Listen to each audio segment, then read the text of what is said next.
Memories of a man who was once uncontrollable, a swordmaster who had spent his days shut away in his room, flickered like shattered glass. He had been a man out of his mind, the useless oldest son of Count Perdium. That man was Ghislain Perdium, the best knight of the north. Gasped for air, his face covered in blood as he struggled to understand how a garbage human being like Ghislain could have defeated him. Walking through the burning wreckage of a battlefield, a hooded figure dragging a massive axe remarked that the fire felt warm and cozy, noting that he had invested a great deal of money into creating such a trap. The fallen knight looked up in shock, and the hooded man leaned in to ask if he liked the result. Trembling, the knight realized the identity of his conqueror, asking if he was truly that same garbage Ghislain. He demanded to know if Ghislain had known about his plans beforehand. Ghislain explained that it was not just that. He had known the exact number of enemies, the identities of the spies, and even who had provided the reinforcements. Looking down at a set of nested dolls, Ghislain stated that he had known everything from the very beginning. As his blue eye glowed with an eerie light, the knight refused to believe it. Ghislain revealed that he had always been a hidden ace card. The knight roared in fury, wondering how a useless piece of shit could ever dare to do this to him, but Ghislain silenced him with a brutal kick to the face. Standing amidst the flames, Ghislain told the dying man to try invading as many times as he wanted, promising that he would be the one to win the war the next time, and every single time after that. He flashed a confident, sharp smile, explaining that he succeeded because he held all the plans. 1 year earlier, the scene shifted to the Luthania kingdom near the Perdium estate. Ghislain woke up gasping for breath in a simple tent, wondering what had happened and if he was truly alive. He clutched his throat in disbelief, remembering that just moments ago he had been in a different place. In a chaotic memory of a setting sun, a massive sword had plummeted from the sky, shattering the earth. Ghislain had lain on the ground, bloodied and broken, cursing his luck as the end drew near. Idun, the noble knight and one of the 7 strongest men on the continent, had stood over him, declaring that the war was finally over. When asked for his last words, the dying mercenary king Ghislain Perdium replied that he had none, though he felt it was a shame he could not fulfill his revenge. Idun called him arrogant, pressing a blade against his throat and expressing surprise that the mercenary king was actually the oldest son of the fallen Perdium household who had fled after his sister's death. Ghislain questioned how a man from a different kingdom could possibly know such private family history. Idun reached out a hand, explaining that he had worked tirelessly to track Ghislain down because he and his allies had collaborated with the Delphine household to destroy the Perdium family. Ghislain realized with horror that there were others behind the fall of his home besides Duke Delphine. Idun dismissed his questions, telling him to accept his fate since he would be dead soon anyway. Ghislain screamed that he would never forgive the man, but Idun remained unmoved, and with a clean strike, he decapitated the mercenary king. Back in the present, Ghislain touched his neck, marveling at the fact that his head was still on his shoulders despite the memory of his execution. He looked into a barrel of water and saw a younger version of himself staring back, wondering if it had all been a hallucination. He questioned if he had been taken captive and used as an experiment by mages, but then he spotted his sword and vowed to make those arrogant bastards regret keeping him alive. Suddenly, a soldier named Ricardo burst into the tent, calling out for the young master and asking him to come outside since he knew he was awake. Ghislain immediately lunged forward, pressing a blade to the soldier's throat and commanding him to stay quiet, promising to let him live if he answered his questions. His eyes glowed with intensity as he considered the possibility of killing the man, but Ricardo merely looked annoyed, asking if the young master thought he was crossing a line and insisting that a no was a no. Ghislain was baffled by the lack of fear, realizing the man was being threatened and yet seemed totally unfazed. Ricardo asked what he was talking about and explained that Ghislain had simply tired himself out from a tantrum and fallen asleep. Ghislain was shocked to hear he had thrown a fit, but Ricardo told him to pack his things because the others were waiting. When Ghislain asked where they were going, Ricardo replied that they were heading to the Perdium estate. Ghislain grabbed him, demanding he say that again, unable to believe the estate was not fallen. As they walked toward the distant castle, Ghislain realized it truly was the Perdium estate, standing intact when he had last seen it reduced to ashes. Ricardo joked that he must have had a nightmare to call his own home a fallen household, warning him that the Count would kick him out for saying such things. Ghislain pinched his cheek hard, and the sharp pain confirmed he was not dreaming. Seeing his younger face in the thriving estate, he realized he had traveled back to the past. He remembered how his younger self had been filled with resentment and inferiority, which led to constant trouble and caused his family to avoid him. Eventually, he had been unable to take the criticism and ran away, becoming a mercenary and building a reputation through years of war. By the time he had returned to fix his mistakes, the county had already been destroyed. He had lost everything, but now, it was all back. Seeing the white wolf flag, he felt an overwhelming urge to sing for joy, yet he knew it was too early to celebrate. He asked Ricardo if they were there to raid orcs, and Ricardo confirmed that day was one he could never forget. Ghislain knew that in his past life, this was the day most of the raid squad had died. He had joined them to make a name for himself, believing the report that there were only 3 orcs, but his lack of experience and stubbornness had led the squad into a massacre when 20 orcs appeared. He realized the orcs would be easy to handle without their strategy, but he worried the men would not trust a man they considered a useless bastard. Suddenly, the camp was thrown into chaos as a watchtower was smashed to pieces. Soldiers screamed that the orcs were there. Ghislain was stunned by the speed of the attack, wondering if they had been this fast in his previous life as the monsters began slaughtering the men. The raid squad commander, Scoven, charged forward, shouting for the men to get into a defense formation and not to panic. An orc's massive blade sent soldiers flying, and Scoven realized they were being ambushed while unprepared. He saw there were far more orcs than reported and feared they would all die. A soldier screamed a warning as a giant orc loomed behind the commander with a raised axe. Just before the blow landed, Ghislain grabbed Scoven and pulled him to safety. Scoven looked back in confusion, and before he could process what was happening, Ghislain lunged forward with his sword. With a single, fluid motion, he sliced through the orc's neck, sending its head spinning into the air. Blood sprayed across the battlefield as the massive body collapsed. Ghislain clicked his tongue, frustrated that he could not yet use mana and wishing he had returned even earlier. He looked at the stunned Scoven and confirmed he was the commander before reaching out his hand. He demanded that Scoven hand over the commander rights, his blue eyes filled with a cold, unshakable authority.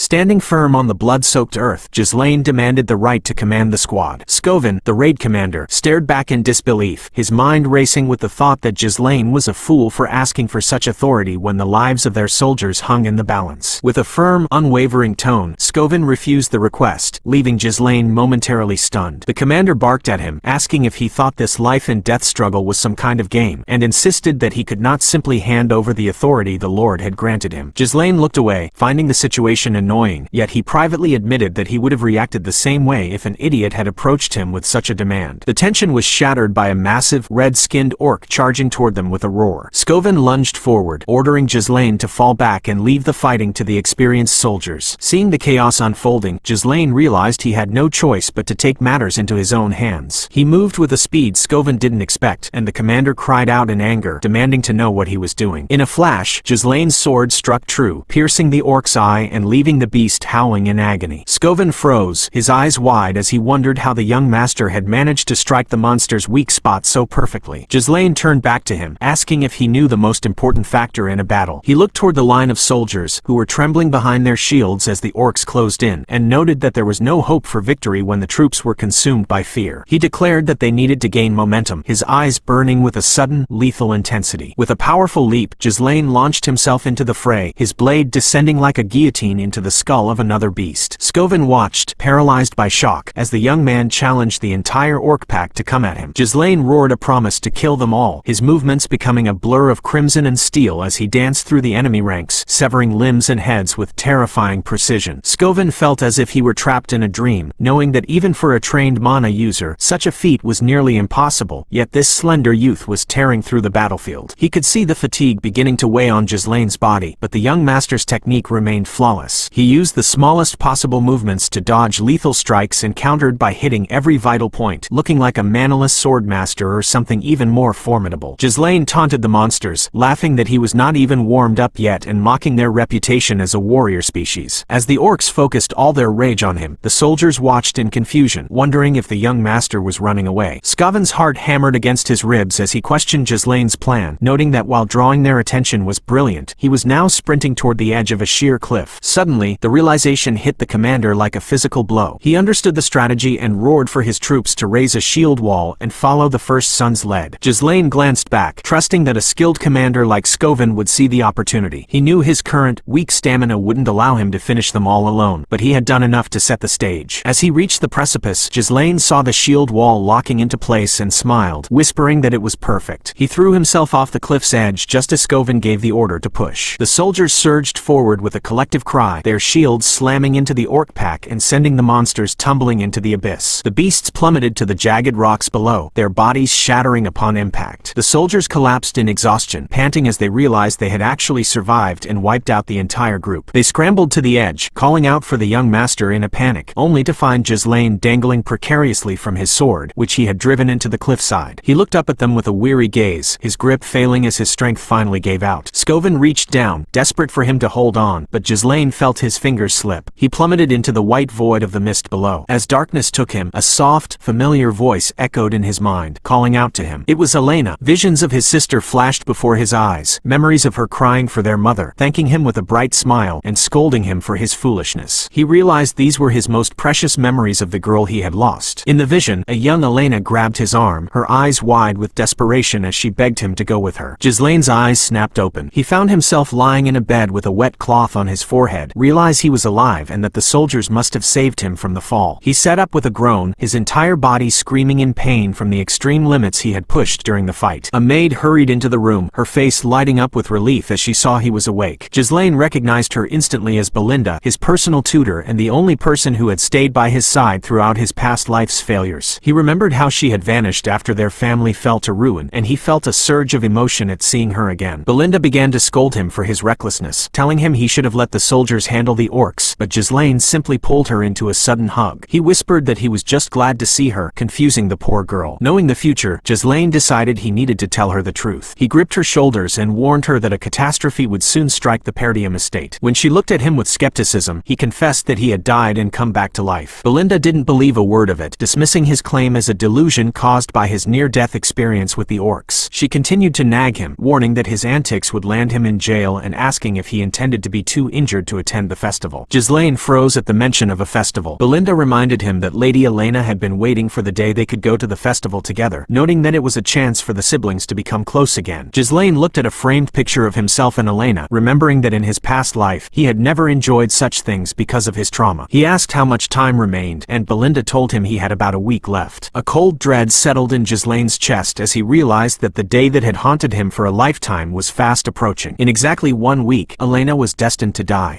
Standing in the center of the room, Ghislain pulled Elena into a sudden, tight hug. The young girl struggled against his grip, asking what was wrong with him and what kind of prank he was playing. Ghislain ignored her protests, softly admitting that he had simply missed her. Elena shoved him away with surprising force, calling him creepy and demanding he let her go. Ghislain stumbled back, coughing as he realized she possessed incredible strength for a child, wondering if she had always been this powerful. Elena glared at him, explaining that Belinda had only asked her to be there and questioned what kind of game he was playing, asking if he really thought a hug made everything okay. Ghislain looked confused, asking what was supposed to be okay. Elena yelled that she had told him to piss off because he was annoying, and even his breath felt disgusting to her. She was furious that he seemed to have forgotten the terrible things he had said to her. Ghislain realized with a pang of guilt that he had been a complete piece of shit to her in his past life. He quietly offered a sincere apology, which left both Elena and Belinda frozen in shock. They could not believe he had apologized first, and Elena wondered aloud if an orc had hit him in the head. Ghislain insisted that he had defeated all the orcs, but as he stepped toward them, his body seized up in pain. Elena mocked him, suggesting that if he really got them all, he would not have come back unconscious and in such a state. Watching them, Ghislain realized everyone was exactly as he remembered. He regretted how much time his past self had wasted on useless things. He remembered the festival from his previous life, where he had rejected Elena's offer to go together, using his frustration with the raid squad as an excuse. That had been the last time he ever saw her alive. Her body had been found shredded to pieces along with her guards, and the memory of her screaming for him haunted his mind. He vowed that this time, he would be with her. Jamal and Philip, her 2 bodyguards, arrived to escort her, and Elena asked why they had entered when she told them to wait outside. They apologized, explaining that the servants needed her to oversee the festival supplies. Ghislain wondered why they would ask a young girl for help, and Belinda explained that there was such a shortage of workers that even Elena had to work, mostly because Ghislain spent all his time lazing around. Ghislain felt a pang of realization that he had never cared about the estate's affairs before. When Elena turned to leave, Ghislain surprised everyone by volunteering to help. Elena and Belinda exchanged a look of pure disbelief, convinced he had truly suffered a head injury. In the busy marketplace, Ghislain tried to assist the servants, but they flinched away, telling him to go away because people were too scared to work with him around. He asked if that was really how they treated someone who wanted to help, but a maid told him the best way to help was to stay out of their way and out of trouble. Ghislain did not mind the rejection. He needed to know the castle's layout perfectly. He knew Elena's body would eventually be found near the slums, far from the festival grounds, and suspected someone would forcibly move her there. Suddenly, a knight in blue armor called out to him. Ghislain recognized the face of old man Fergus, a loyal servant who had rushed to his side after hearing about the orc attack. Ghislain brushed off the concern, but Elena joked that the old man should take him back to his room because he was acting weird. Ghislain realized realized his reputation as a hooligan was getting in his way. He decided to use the following week to scout the castle and asked Fergus to bring him to an abandoned training field. Fergus was confused but led him to a large, well-maintained stone hall. Ghislain was impressed by its condition, and Fergus explained that they had kept it maintained just in case he ever decided to use it. Ghislain felt a deep regret, realizing how much the people around him had actually cared for him. He told Fergus that he needed to live a long life because dying felt like shit. Fergus noted that he was acting like someone who had already experienced life and death, and Ghislain smiled, admitting that he actually had died and been resurrected. Fergus dismissed it as tomfoolery and left him to his training. Ghislain realized he had been short-sighted to treat everyone as enemies. He knew that in his past life, a neighboring lord had been behind Alina's death to spark a war that destroyed the Perdium house. He sat in the center of the hall, determined to set things straight. His first goal was to regain his physique and master mana once more. He visualized the mana particles in the air, bundling them together like thread on a spool. For a man who had survived tens of thousands of battles, creating a mana core was easy. However, he pushed himself further, using a method from a forbidden book to create a second and third core, linking them into a mesh for explosive power. The strain was immense, causing him to cough up blood, but he managed to stabilize 3 cores. He knew this instability had cost him his life against Idun before, but with a youthful body and more time, he vowed to take Idun's head and destroy the traitors behind House Delphine. 1 week later, the night of the festival arrived. Ghislain strapped on his gear and walked through the lively streets. Elena was stunned to see him, noting that he never attended such events. Ghislain claimed that as a Perdium, he should show his face occasionally. Elena mentioned how odd he had been acting, doing nothing but training for a week. She teased him, remembering how he used to complain about their father and wish he were the Lord. Then, she smiled warmly, telling him she liked the way things were now and that it felt like the old Ghislain was back. Ghislain looked at her, realizing that his actions were already changing the future. He watched as Belinda and the guards interacted with the crowds, knowing that while the general flow of history remained, his small choices were creating ripples. He felt prepared for whatever was coming. As the night went on, Elena enjoyed the festivities, but Ghislain remained alert, noticing that nothing bad had happened yet. One of the bodyguards approached Elena, suggesting they check out a new event elsewhere. Elena was excited and grabbed the guard's hand, running toward the darker parts of the festival. Ghislain watched them go with cold, narrowed eyes. He had found them. Jamal and Philip were the traitors of the house, and they were leading his sister straight into a trap.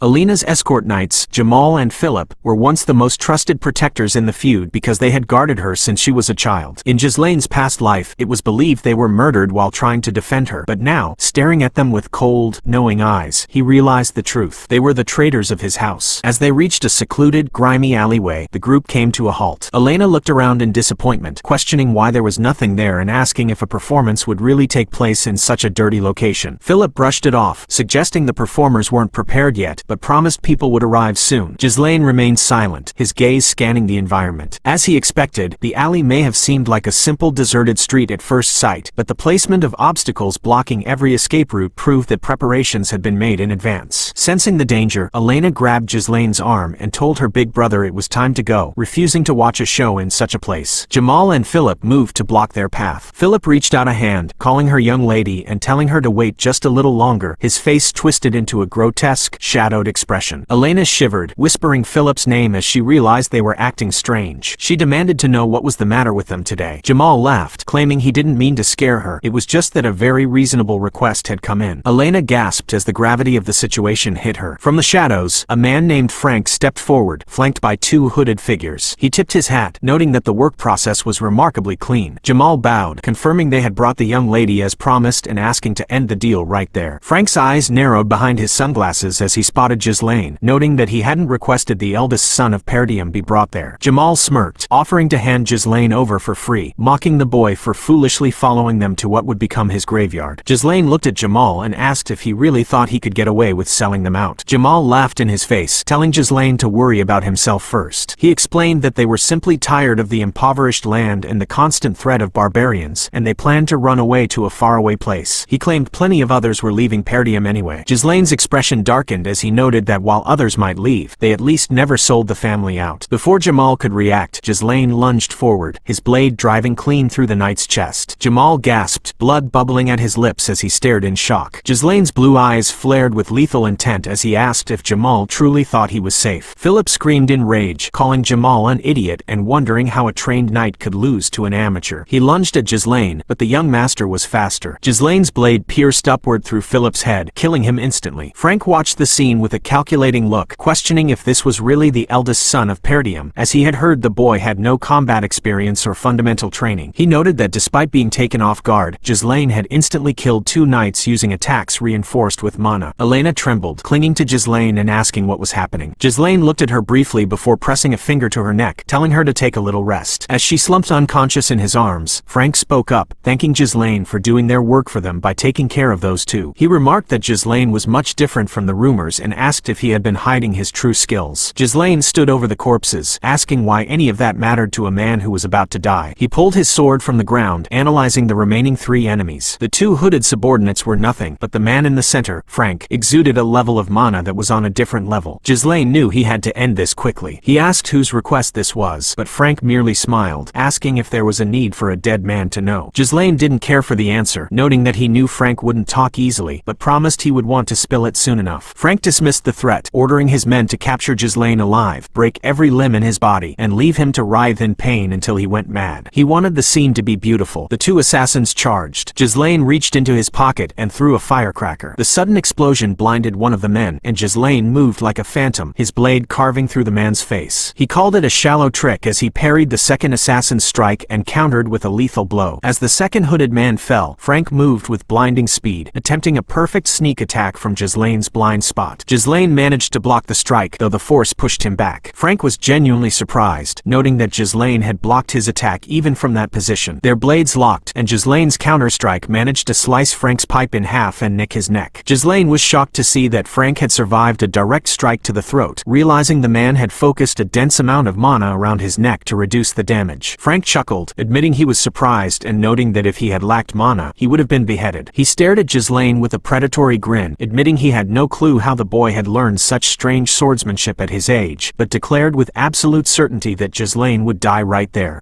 Ghislain did not respond with words. Instead, a sharp, confident smile played on his lips. Frank was taken aback by the expression, wondering why the boy was smiling. Ghislain moved with a lethal grace, maneuvering around the assassin's guard. Frank ignored the movement at first, certain that no amount of skill could compensate for the gap in their mana. Suddenly, Frank coughed up a mouthful of blood. He stumbled back, gasping in disbelief as he realized the power behind Ghislain's last strike was completely different from before. He could not comprehend how a boy of Ghislain's level could pierce through his mana-enhanced defense. Looking down at the struggling man, Ghislain noted that he had never expected to find a true culprit behind Alina's death so soon. He walked forward, his body beginning to pulse with an oppressive purple aura. He told Frank to prepare himself as he unleashed his third core. Frank's eyes went wide behind his sunglasses, terrified by the sudden and massive surge of mana. He demanded to know how the youth had boosted his power so greatly. Ghislain did not give him time to think, lunging forward with a speed that left Frank reeling. Frank struggled to block the onslaught, his hands turning numb just from the impact of Ghislain's strikes. He realized that while drawing mana usually had a limited effect, this method was explosive and unheard of. To Frank, it felt as if Ghislain had transformed into an entirely different person. With a final crushing blow, Ghislain shattered Frank's sword into fragments. He followed through with a brutal strike that sent the assassin screaming in agony. Ghislain seized the man by the throat, hoisting him up and demanding to know who had requested the hit. Frank groaned, coughing more blood, but tried to insist he would not go down that easily. He surreptitiously drew a small dagger, intending to take the unconscious Elena with him, but his hand froze in midair. Thin, glowing threads of mana had wrapped around his body, pinning him in place. Ghislain told him not to try anything useless and offered a deal, suggesting that if Frank answered his questions, he would sheath his sword. Frank was paralyzed with fear, wondering when Ghislain had set such a trap. Ghislain noted that someone of Frank's caliber likely knew how to patch himself up, but warned it would not matter if he destroyed Frank's mana core. Frank watched in horror as his mana began to scatter and backflow. He screamed, asking if Ghislain was out of his mind, knowing that one wrong move could cause a massive explosion that would blow the entire area away. He accused Ghislain of planning to self-destruct, but Ghislain coldly replied that such a tactic was for the unskilled and that he could manage the power perfectly. Seeing the look of absolute death in Ghislain's eyes, Frank realized the boy was not bluffing. Terrified of dying, he screamed out the truth, revealing that Count Desmond was the one who had requested this. He explained that Desmond needed a pretext to start a war against the Perdium and Degard families. Ghislain absorbed the information, finally understanding the architect of his home's downfall. In his past life, such underground work was hidden by those allied with Duke Delphine. He asked if that was why they wanted to kill Elena, and Frank confirmed it with a desperate cry. Ghislain's grip tightened, causing Frank to gasp and ask what he was doing, complaining that this treatment was different from their earlier conversation. Ghislain brushed off the man's cowardice, noting that Frank had killed plenty in his time yet was scared when it was his turn to die. Frank laughed manically through his pain, claiming that nothing would change because he had already finished the setup with the Degard heir. He spat that no one would listen to a punk like Ghislain and that Perdium would perish in the coming war. Ghislain leaned in, telling the dying man that since he was reborn after death, everything would be different this time. He unleashed a violent pillar of mana that illuminated the night sky, vaporizing what remained of his enemy. Ghislain stood alone in the alley, his blades shaking in his hands. He looked over at the sleeping Elena, relieved she was unharmed. He dropped his sword, the metallic clang echoing in the silence as he exhaled a long breath. However, the strain of the 3 cores took its toll. He spat blood and collapsed to his knees, swearing that he would not fall like this despite the mounting agony. He acknowledged that exploding 3 cores was not an issue as a mercenary king, but his current body was struggling to cope. Staggering toward a nearby pile of debris, Ghislain pushed open a door and found the body of the son of Degard. He realized the assassins had killed the boy and intended to frame him and his knight as Elena's killers to spark the war. Determined to stop the enemy's plans, Ghislain decided it was time to erase this evidence. He gathered his strength and lifted Elena onto his back, vowing that he would not let things happen as they intended. He walked out of the burning alleyway, unaware that a mysterious hooded figure was watching him from a nearby tree.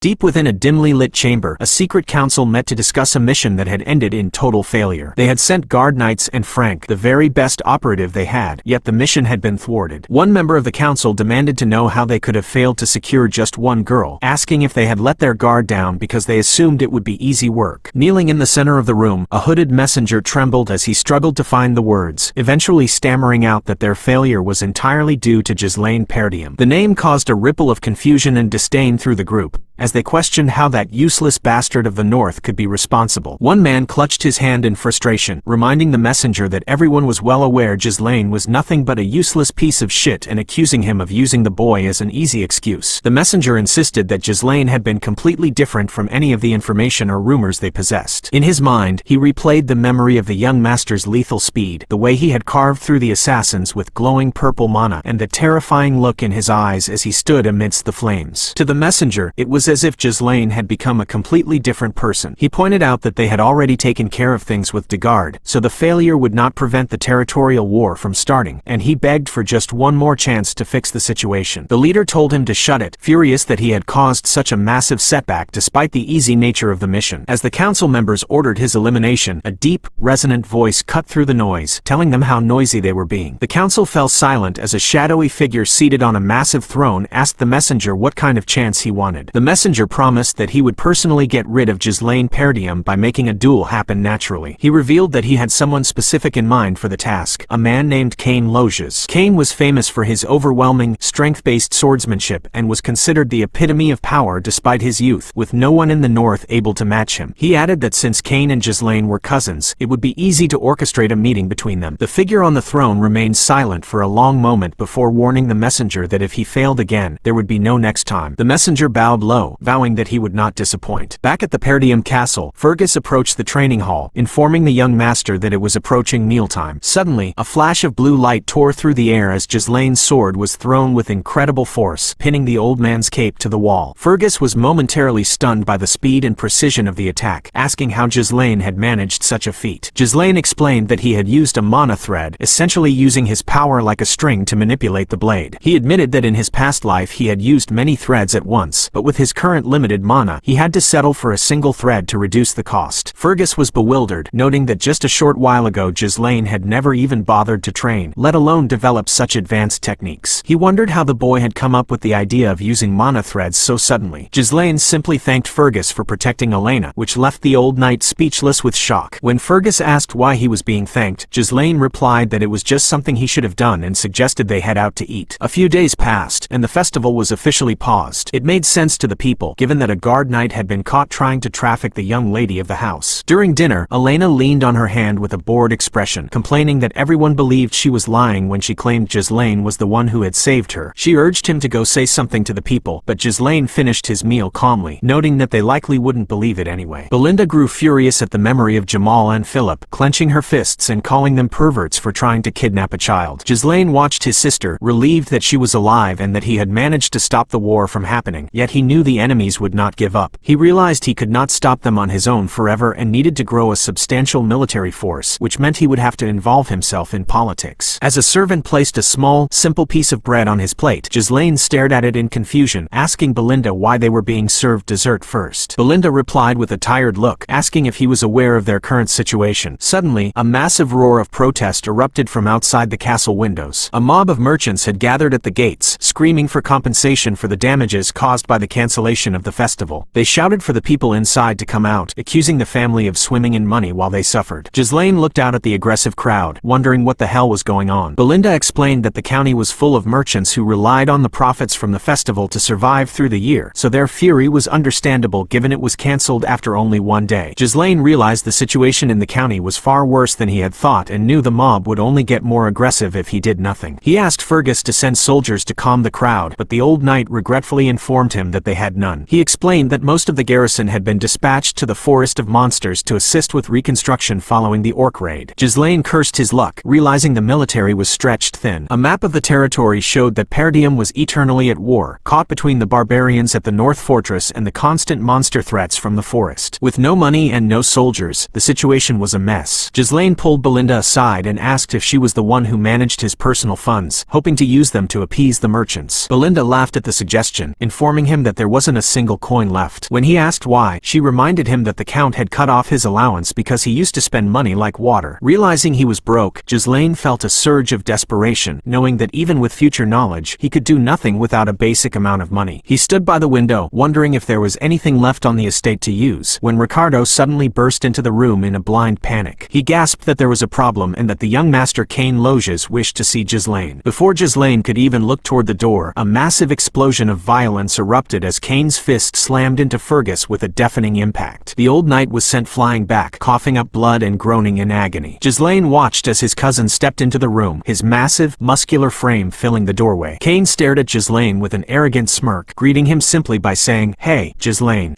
Ghislain knew that face. It was the heir of Loges County, a family with whom his own held a long-standing alliance. Cain Loges had been his only friend back then, yet he had also been his greatest enemy. Cain stepped over the bruised and bloodied body of Fergus, his presence suffocating the room. Ghislain turned his gaze toward Ricardo, asking for an explanation of the situation. Trembling, Ricardo explained that they had responded to a reported disturbance at a tavern where they found Cain and his escort knight. Recognizing the Perdium men, Cain had demanded to know if the rumors about Ghislain's sudden prowess were true. When Commander Scoven attempted to explain the details, Cain had reacted with explosive violence. A memory of the tavern flashbacked into Ricardo's mind, showing Cain grabbing Scoven by the face and lifting him off the ground. Cain had roared, asking how a lowly commander dared to lie before the heir of Loges. Back in the present, Ricardo stood battered and shaken while Cain stepped forward, telling him to speak the truth if he intended to tell the story at all. Cain explained that Scoven had claimed that Ghislain, a man who never even trained, had supposedly defeated an orc with his bare hands and handled traitorous knights alone. Laughing, Cain admitted he had simply given the commander a little wake-up call to knock some sense into him. Towering over his cousin, Cain remarked that none of this would have happened if they hadn't lied in the first place. Ghislain remained silent, looking into Cain's eyes and remembering exactly what kind of man he was. Cain had always treated him like a subordinate, making a mess every time he visited Perdium. Because of Ghislain's past inferiority complex, he had never stood up to him, and the court often praised Cain's bold demeanor as a quality befitting an heir, while criticizing Ghislain further. Cain watched him, wondering why the boy hadn't charged at him yet despite the blatant provocation. A short while ago, within the walls of Loges County, a shadowy messenger had proposed a lethal task. Cain had questioned the order to kill his own cousin, but the messenger promised that the esteemed power they served would support the Loges family if he succeeded. Cain had noted that it was an easy task to handle a punk like Ghislain, but pointed out that killing another heir was complicated. The messenger suggested luring Ghislain into a duel to make it appear like a trivial accident, promising to accompany Cain disguised as an escort knight. Calling it an uncommon opportunity, the messenger had successfully tempted Cain. Cain had agreed immediately, noting that while it was a shame to kill his cousin, he would go right away to finish it. Back in the reality of the castle room, Ghislain's eyes narrowed. He wondered if they were trying to eliminate him now that he had begun to change. He saw his chance. Cain demanded to know why he was standing still, telling him to bring the usual things that were always prepared for his visits. Ghislain questioned what he meant by prepared, and Cain laughed, suggesting they should liven up the mood since the festival was interrupted. He claimed they were always in sync, asking if he was wrong. Ghislain realized he was talking about the alcohol and women his past self once squandered the family's funds on to avoid a beating. He looked at his cousin and realized that this was his solution. It was his source of money. Ghislain kept his face calm, suggesting he would go get those things right now. However, he paused and asked if Cain didn't have a debt to repay first. Cain looked confused, asking what he was supposed to repay. Ghislain explained that he had been handling every expensive request Cain ever made with his own personal money, and he was now settling the debt for 1,000 gold, including principal and interest. Cain was outraged, shouting that those things shouldn't have cost even 100 gold. He insisted that Ghislain had done it because they were friends, calling the past expenses a friendship fee. Ghislain's smile widened into something dark and mocking. He spat back that he had been Cain's doormat for far too long, and he demanded the money before he beat the hell out of him. He thought to himself that he needed a great deal of money very soon. The room fell into a stunned silence, and Ricardo wondered what the young master was saying. Cain sighed, his expression shifting from amusement to cold fury. He noted that Ghislain was acting bold just because he had been going easy on him, accusing him of believing his own false rumors. He called Ghislain a parasite leeching off the land and a scoundrel that everyone in the north looked down upon. Telling him to get himself together, Cain threw a massive, heavy punch. Ghislain dodged the strike with ease, moving into his cousin's guard. He landed a stinging punch to Cain's solar plexus, then another direct blow to his face. Cain gasped, blood spraying from his mouth as he stumbled back. The crowd in the room watched in disbelief, wondering if Ghislain had truly just beaten his cousin. Cain collapsed to the ground, but Ghislain wasn't fooled, telling him to get up and stop whining because he knew the shot had been blocked. The hooded escort knight stepped in, ordering Ghislain to stand back and asking what he thought he was doing. Ghislain laughed quietly, realizing the two were acting. In a low whisper, Cain asked his escort how his acting was, and the messenger replied that it was excellent. They had perfectly set the stage to make Ghislain look like the aggressor, which was more than enough to justify a duel. Cain felt confident that this was the perfect time to cut off the falling power of the Perdium family. He stood up and began putting on a combat glove, shouting for everyone to hear that Ghislain had tarnished the dignity of nobility by attacking him for simply trying to verify the truth. He started to issue a formal challenge, but Ghislain interrupted him with a sharp gesture. Ghislain declared that he was the one challenging Cain Loges to a duel. He pointed out that Cain had insulted the heir of the land in front of the people and assaulted a loyal knight, tarnishing the dignity of the nobility himself. Ghislain leaned in, his blue eyes cold and predatory, asking if Cain intended to deny his actions. Cain smiled, noting that while he knew his cousin was stupid, he didn't know he was stupid enough to dig his own grave. He accepted the duel, warning Ghislain not to regret it even if he ended up dead. Ghislain remained unbothered, calling out to Ricardo. When the soldier responded, Ghislain gave him a surprising set of orders. He told Ricardo to bring all the merchants who were protesting in front of the castle. With a sharp, calculating smile, he told Ricardo to tell those merchants that he was about to make them some big money.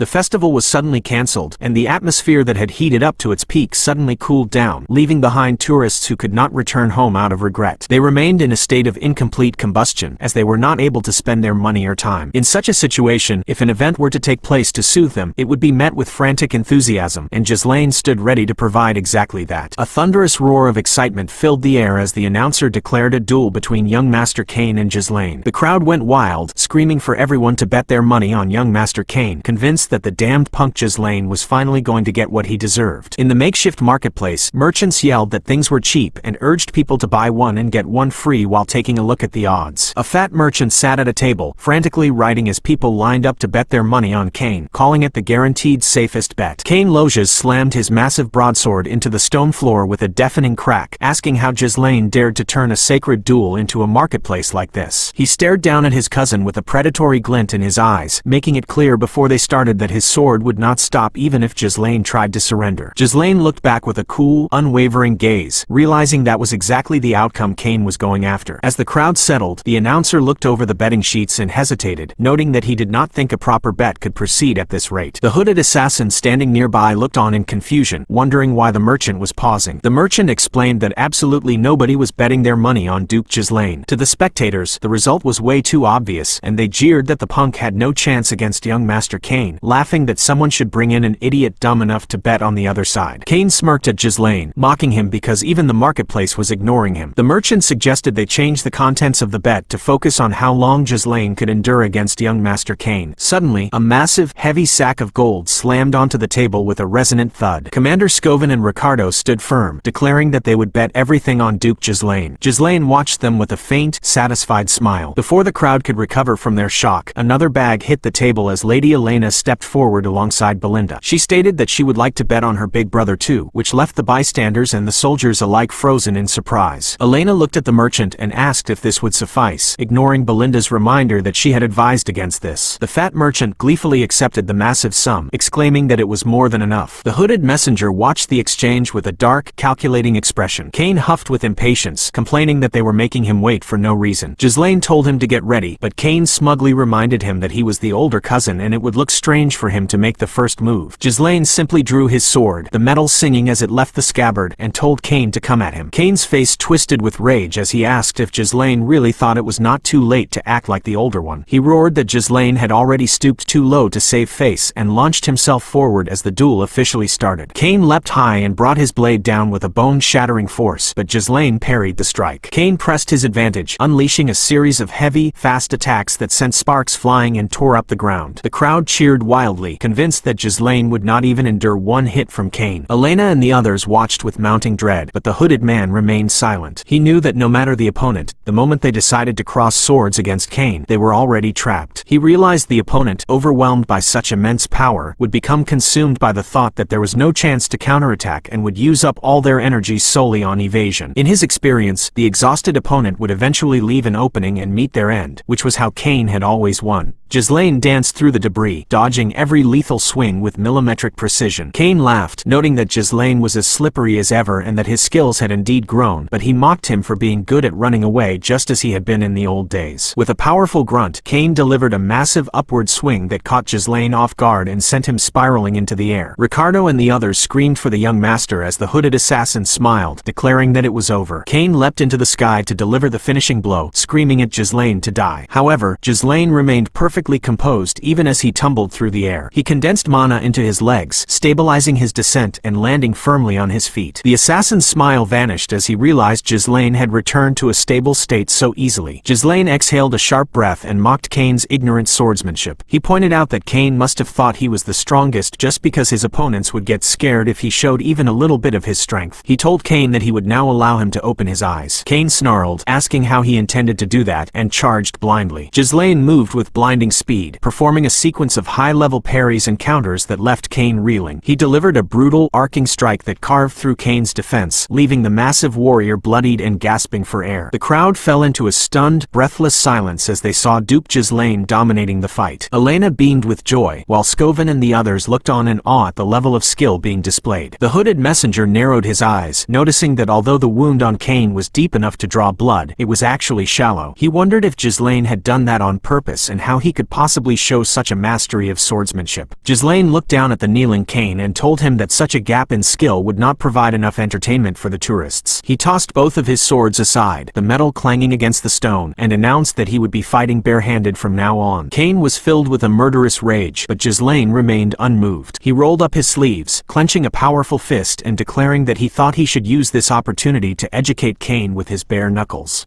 "Educate me?" Kane repeated the words with a face contorted in pure disbelief. Ghislain stood his ground, calmly stating that since Kane was clearly no match for him in swordsmanship, he would take a handicap. He proposed they have a bare-handed fight, a discipline he noted Kane allegedly excelled in. To further raise the stakes, Ghislain declared he would bet 2,000 gold, twice the initial amount, on his own victory. The surrounding crowd erupted in confused murmurs, shocked by the astronomical sum of money and the audacity of a bare-handed duel. The hooded assassin narrowed his eyes, marveling at the boy's apparent insanity but gleefully whispering to himself that fortune was still on their side. "All right, place your additional bets," the fat merchant announcer yelled, his voice booming through the arena as he declared the event was now a bare-handed fight between the two heirs. While many in the crowd remained skeptical, calling a challenge of sheer force outright stupid, several others began to shift their bets toward young Lord Ghislain. Kane let out a low, rough laugh and told Ghislain that he made him laugh. He mockingly told his cousin to go ahead and fight without a weapon, but as he gripped his own massive hilt, he roared that he would still use the sword. Belinda screamed from the sidelines, calling Kane an asshole and desperate, telling the young lord to pick up his sword too. Kane ignored her, screaming for Ghislain to die as he launched himself forward with a massive swing. Ghislain remained perfectly composed, thinking to himself that just as he thought, he needed to knock some sense into the brute. As the blade descended, Ghislain moved like a phantom, slipping beneath the strike and entering Kane's guard. Without the weight of a blade, his movements were explosive and fluid. He buried his bare knuckles into Kane's solar solar plexus and followed up with a rapid-fire barrage of strikes to the chest and jaw. A final, heavy blow slammed into Kane's head, sending the larger man crashing to the stone floor. Kane lay there gasping for air, his vision swimming as he wondered how a punk like Ghislain could possibly display such movements. Ghislain loomed over him as a dark silhouette against the sky. The spectators went wild, shouting that the fight was spicy and realizing that young Lord Ghislain might actually win the duel. Ghislain looked down at the struggling warrior and told him to get up, coldly remarking that he had not even gotten started yet. Infuriated, Kane scrambled back to his feet and lunged again, swinging his sword with desperate, wild force. He screamed that Ghislain used to be unable to even look him in the eye and would always bow down on his own whenever he showed up. Kane declared that he had to kill Ghislain to secure the Loges family's future, but Ghislain met the emotional outburst with a relentless physical assault. A brutal series of punches rained down on Kane, each one delivered with a calculated precision that shattered his defense. Ghislain became a whirlwind of violence, pummeling his cousin until Kane finally lay defeated, gasping out a final question of why this was happening. Ghislain reached down and grabbed a handful of Kane's hair, forcing him to look up. He expressed a sudden, genuine pity for Kane's father, recalling how Count Loges had supported the Perdium family until it was on the verge of demise simply because he was friends with Ghislain's father. Ghislain noted that it was clear the son had a very different idea in his mind. A memory from a few years ago at Loges County flickered through their minds, showing the Count facing heavy criticism for sending support to Perdium again. His advisors had called it pouring water into a cracked bucket, yet the Count had stood his ground even when a young Kane begged him not to go. The Count had quietly stated that he helped because they were friends and there was no other reason. Returning to the present, Ghislain delivered a final blow that he felt ought to have educated his cousin enough. He reached out a hand and told Kane to get up. To the absolute shock of the entire arena, Kane knelt on the ground and publicly admitted his defeat. The announcer's voice cracked with shock as he declared that young Lord Ghislain had won. While the crowd screamed about their lost or won bets, Elena and Belinda celebrated with jumps of pure joy. The hooded assassin lost all his calculated composure, rushing forward and grabbing Kane by the collar. He demanded to know how Kane could admit defeat so early just because he was at a little bit of a disadvantage, screaming that he had trusted him. Kane told him to let go, stating firmly that he was done. The assassin ground his teeth, cursing the weak little brat. Ghislain approached the hooded man with a tranquil, knowing smile, noting that he had to do what was necessary. Raising his voice so the entire city could hear, Ghislain called for everyone's attention and announced that the hooded man was volunteering to pay for all the meat and drinks for everyone gathered there. The assassin's jaw dropped in horror, but the crowd exploded into cheers, praising Ghislain as the best young lord. The assassin lunged for Ghislain, screaming that he never agreed to this and demanding he withdraw the statement. Ghislain easily caught the man's shoulder and squeezed with bone-crushing strength. He told him that this was simply the price for losing the duel and that a man of his caliber should have at least that much gold. He reminded the villain to add the 2,000 gold from the secondary bet onto the original 1,000. Ghislain's eyes flared with a terrifying dark power as he leaned into the man's ear, warning him that if he tried to run, he already knew what would happen. The assassin saw the image of a screaming skull reflected in Ghislain's eye and choked out a desperate confirmation that he understood. As the stadium roared with newfound respect, Ghislain walked away. The next day in his room, Ghislain stared at a massive chest overflowing with gold coins, realizing he could hire a small mercenary corps, but knowing that growing wealth took more time than he had. He knew he needed to prepare faster for the business he had in mind. Suddenly, Elena and Belinda entered, and Elena asked what he planned to do with all that money. He asked if she wanted some, but she claimed she was just asking. Belinda smirks, suggesting it was obvious because Lady Amelia's birthday was coming up, and he clearly wanted to buy an expensive gift for his fiancée. Ghislain froze in total shock, realizing with a start that he actually had a fiancée.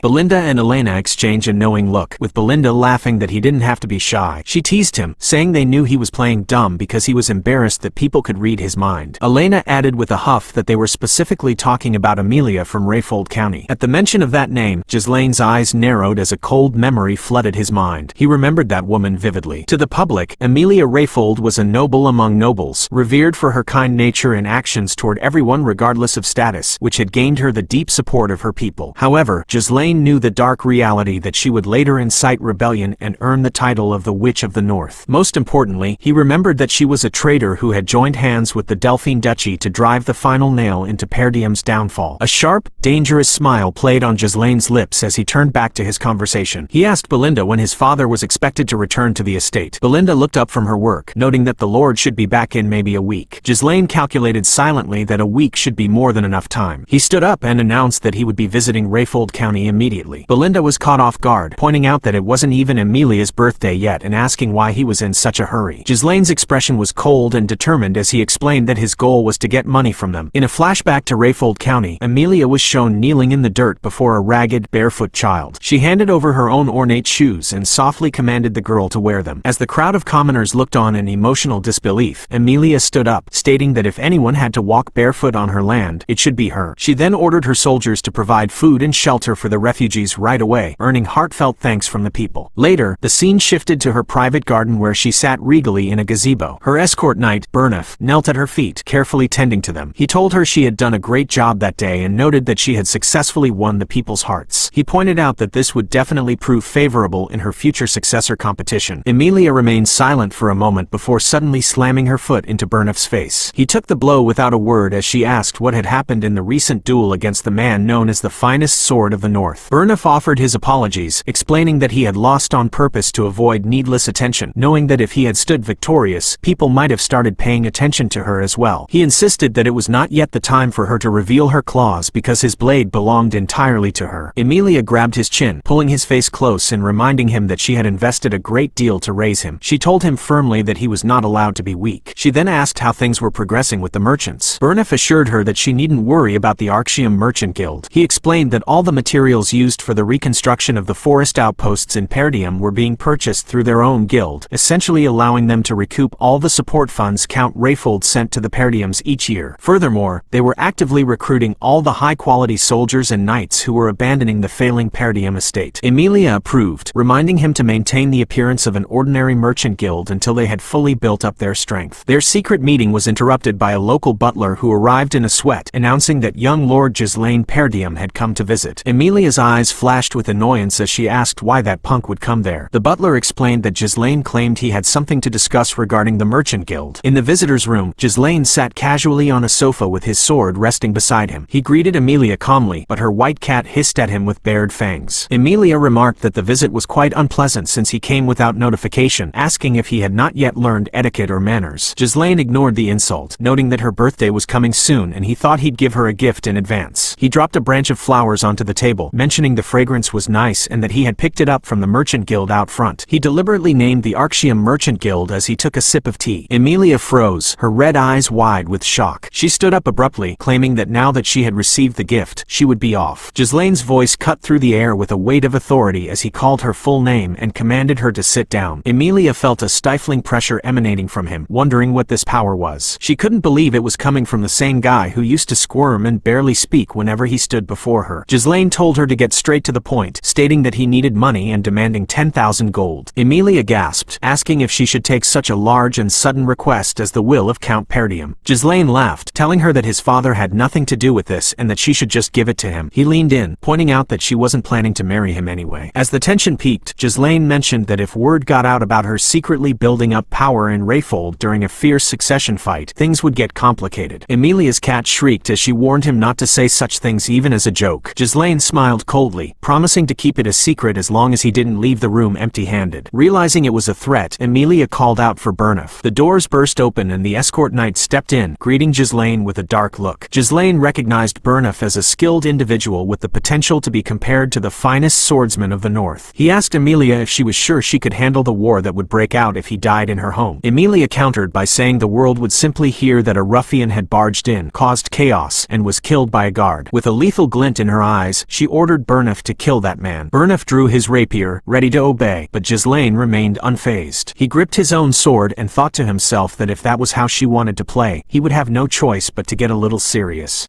Burnif lunged forward, his rapier a silver streak in the dim light of the visitor's room. Ghislain remained seated for a fraction of a second before a hidden assassin suddenly dropped from the ceiling, blade poised to strike. Ghislain moved with the instincts of a seasoned veteran, throwing himself back as the assassin's dagger shattered the very air where his heart had been. He vaulted over the sofa, his movements sharp and calculated, while the assassin's strike carved through the expensive upholstery. Staring at the masked attacker, Ghislain noted that he was dealing with an actual assassin, mocking the Rayfold household for feigning politeness while launching a surprise attack. He remarked on their poor hospitality, asking if Rayfold had no knowledge of chivalry. Burnif adjusted his stance, his expression cold as he replied that Ghislain was the one who was rude first by arriving unannounced and unsettling the lady. He added that there was no need to be polite to such a person in the first place. The two men clashed in a whirlwind of steel, their blades meeting with high-pitched rings that echoed through the hall. Ghislain parried a flurry of thrusts, noting that the narrow, precise strikes targeting his head were designed to mess with his sense of timing. He realized that at close range, it was hard to overpower a man of Burnif's skill with technique alone. Emilia watched from her seat, her eyes wide with mounting fury as she saw her finest guard being matched by a man she considered a lousy punk. She shouted for Burnif to hurry and bring her Ghislain's head if he truly considered himself her sword. Burnif bowed his head slightly, promising his lady that he would not disappoint her. He channeled a dark, surging mana into his body and commanded Ghislain to come forth. Ghislain scoffed at the order, asking how a mere escort knight dared to order him around. He noted that he had done them a favor by holding back, but if they insisted on a fight to the death, he would do as they wished. Burnif attacked again, his speed nearly doubling as he pushed his body to its absolute limits. Ghislain danced through the strikes, his blue eyes glowing with a calm, lethal light. He acknowledged that Burnif was fast and was clearly enduring the physical strain by condensing mana into his legs. As the fight intensified, Ghislain realized he couldn't afford to waste any more time. He flicked his hand, sending out a nearly invisible mana thread that snared the air around Burnif. The knight was momentarily confused, wondering when Ghislain had made such a thing. In that split second of hesitation, Ghislain stepped into Burnif's guard and delivered a devastating punch directly to the knight's face. Blood sprayed from Burnif's nose as he was sent reeling back, his rapier clattering against his own armor. Emilia screamed the knight's name in shock, unable to comprehend how her champion had been struck so cleanly. Ghislain stood firm, his sword resting casually on his shoulder as he watched the knight struggle to regain his footing. Burnif realized that Ghislain's swordsmanship didn't look like something learned systematically. It was the style of someone who had picked it up through the brutal reality of actual combat, much like the barbarians of the north. He admitted that the saying about never truly knowing someone until you fought them was true. Turning to his mistress, Burnif told her she needed to get out of the room because he could no longer guarantee her safety at this rate. He pointed his blade at Ghislain, his face covered in blood, and declared that from now on, he would give it his all. Ghislain's smile widened into something genuinely dangerous, noting that this was exactly what he liked to see. He whispered that he hadn't met such an entertaining opponent in a very long time.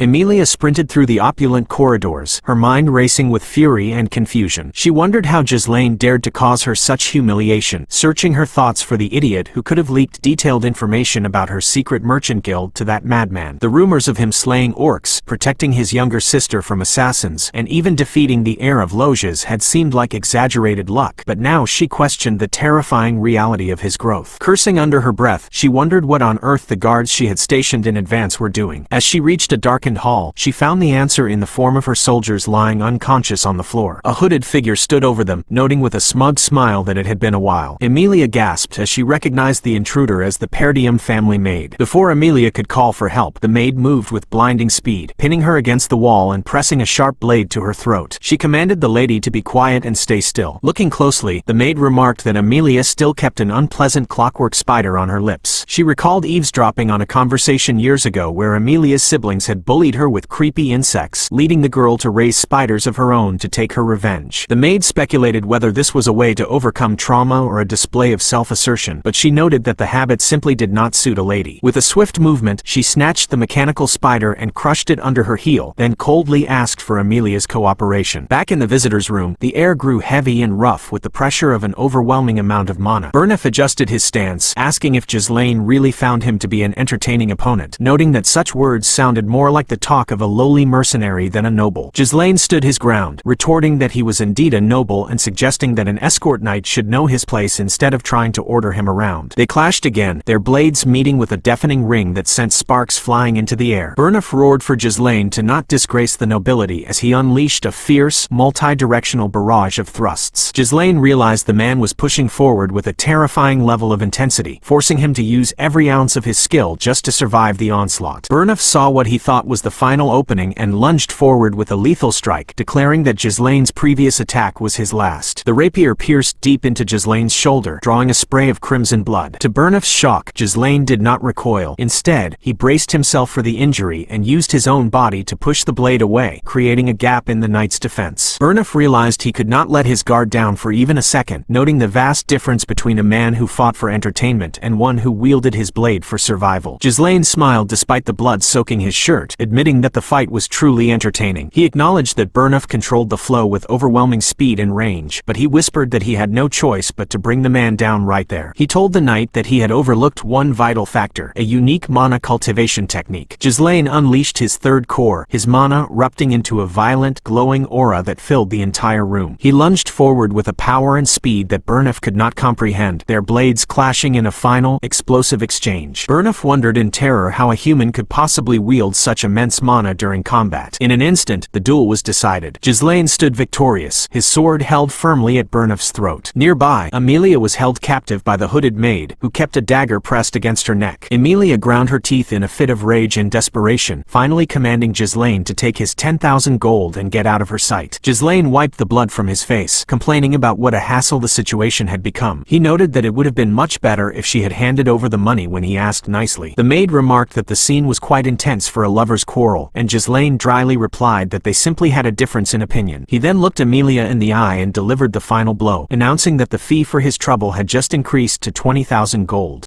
Silence fell over the ravaged hall where broken furniture and downed guards told the tale of a violent confrontation. Burnif bowed his head low, offering a sincere apology to his lady and admitting that he had failed to correctly assess the young master's strength beforehand. He noted that in a single instant, Ghislain had emitted an aura that surpassed even that of an advanced level knight. Emilia Rayfold stood amidst the wreckage of her room, her face twisted with a mixture of anger and calculation as she realized that Ghislain Perdium had truly changed. Burnif asked if she wished to report this incident to the Delphine Duchy, but his suggestion was met with immediate violence. Emilia lunged forward and seized Burnif by the collar, slamming him against the wall and commanding him to watch his mouth. She snarled that he clearly did not understand how terrifying Duke Delphine could be, warning that if the Duke found out about their humiliation, they would both be finished. She explained that her secret alliance with the Delphine Duchy had been forged behind her father's back through a covert agreement where the Duke would support her rebellion in exchange for her help in destroying the Perdium family. Emilia realized that if the secret were exposed, her own siblings would not hesitate to kill her. If Ghislain already knew the secret of her merchant guild, she feared he might also be aware of this treasonous pact. Gritting her teeth, she declared that they had to do whatever it took to kill Ghislain. Burnif acknowledged the command, reporting that he had managed to leave multiple light injuries and one heavy wound on the boy's shoulder. He noted that because Ghislain had expended an explosive amount of mana, he would likely be vulnerable for some time. However, they could not use the knights of their own land without leaving a trail of evidence. Emilia's eyes flashed with a cold, predatory light as she revealed that they had been training specialists for exactly this kind of situation. She described a group consisting of war orphans and statusless outcasts who were natural-born experts in clandestine operations, the Wildcat Traffickers. She ordered Burnif to assemble a dozen of their most mana-proficient members. Marking a specific point on a map, she chose the ravine that served as the only narrow path between Rayfold and Perdium. It was a remote location with tight terrain, making it the ideal place to quietly handle their problem. Burnif promised to get them prepared immediately. Staring into the distance, Emilia vowed that Ghislain would pay for the humiliation he had brought upon her. Far from the city, a carriage rattled along the road as Ghislain checked the bandages across his muscular chest. He wondered if Emilia was already making her move. Fergus watched him with concern, asking if the young master was truly alright, but Ghislain brushed it off, noting that the cuts were not that deep despite him taking things a bit overboard. He thought to himself that the 20,000 gold he had extracted from Emilia was enough to cover the base funds needed to rebuild his territory, effectively saving him years of effort. While he would have preferred to kill Emilia then and there, he knew war would have been unavoidable, and he could not risk the safety of his people on a momentary whim. He decided that simply knowing the secret of the Arxium Merchant Guild was enough of a burden to place on her for now, intending to make good use of her in the future. Inside the carriage, Belinda sat across from him, noting that things were proceeding exactly as he had planned. She reminded him that he had told her to subdue the guards once she heard the sounds of fighting and to take Emilia hostage the moment she fled the room. Ghislain looked at her with a blank expression, admitting he had said those things but reminding her that he had actually given those specific orders to Fergus. Suddenly, a wave of intense pain washed over him. His face went pale as he clutched his chest, coughing up a spray of crimson blood. He realized this was the brutal recoil for opening his third core too early. While it was better than his experience in his past life, it was a troublesome consequence he could not afford to face every time he used his power, concluding that he needed to find a way to increase his mana capacity quickly. Belinda reached out and snatched his hand, her touch firm as she noted that his mana flow was a total mess. She produced a sharp needle and began to channel her own energy into him. Ghislain watched in shock as a cool, stabilizing sensation surged through his veins, realizing his entangled mana road was being forced open. He knew such a method could only be executed by someone with a deep, masterful understanding of mana. He stared at his head maid, realizing she was far more than an ordinary servant. He remembered that his mother had been the one to bring her to the estate, yet he could not understand why such a skilled individual was working as a maid in the countryside. Still, he welcomed the help, knowing it was vital to have as many experts as possible on his land since the enemies he had faced so far were just the beginning. Belinda shifted the conversation, telling him she would help him with anything because she trusted him unconditionally. However, she asked for the real reason he had taken such a massive amount of money from his fiancée. Ghislain replied simply that he had to spend money and Emilia was the only rich person he knew. The answer left both Fergus and Belinda staring in disbelief. Fergus stammered out a question, asking if that was truly why he had broken the engagement and warning that Count Rayfold would be furious. Ghislain assured them it was fine, noting that Emilia would never dare tell her father about the incident. He looked at Belinda and asked if she trusted him, to which she smiled nervously and suggested he should at least tell the person who took the risks what he planned to do with the gold. Ghislain's expression turned grave as he looked out the window and spoke of the forest of beasts. He declared with absolute certainty that he intended to pioneer the dangerous woods. Fergus leapt from his seat in protest, insisting that such development had been attempted and failed repeatedly since his great-grandfather's time. Ghislain silenced him by asking if he remembered the request he had made before they entered the castle. Fergus hesitated before confirming that the person Ghislain had asked for was indeed at the specified location, though he expressed doubt about the man's condition and survivability. Ghislain didn't care about the details, stating that as long as the man was alive, it was enough. The carriage came to a halt in a secluded, snow-brushed clearing before a weathered wooden lodge. Ghislain stepped out and knocked firmly on the door. Belinda looked at the dilapidated house, sensing it was abandoned, but Ricardo confirmed the address was correct. The door creaked open to reveal a massive, grizzled man with a wild white beard and a thick pelt draped over his shoulders. Belinda whispered her doubts to the young master, unsure if this broken man could survive another day, let alone fight a war. Ghislain ignored her, staring into the scarred face of the hermit. The old man growled, asking the young noble if he was bored and telling him to get lost before he wasted any more of his time. As the man turned away, Ghislain spoke a name that stopped him in his tracks. Gillion, the ex-captain of the Ratatosk mercenaries. The old warrior's lone eye flared with a ghostly blue mana as he turned back. Ghislain reached out a hand toward the legend, his voice filled with a calm, unwavering respect as he told the man that he had longed to see him.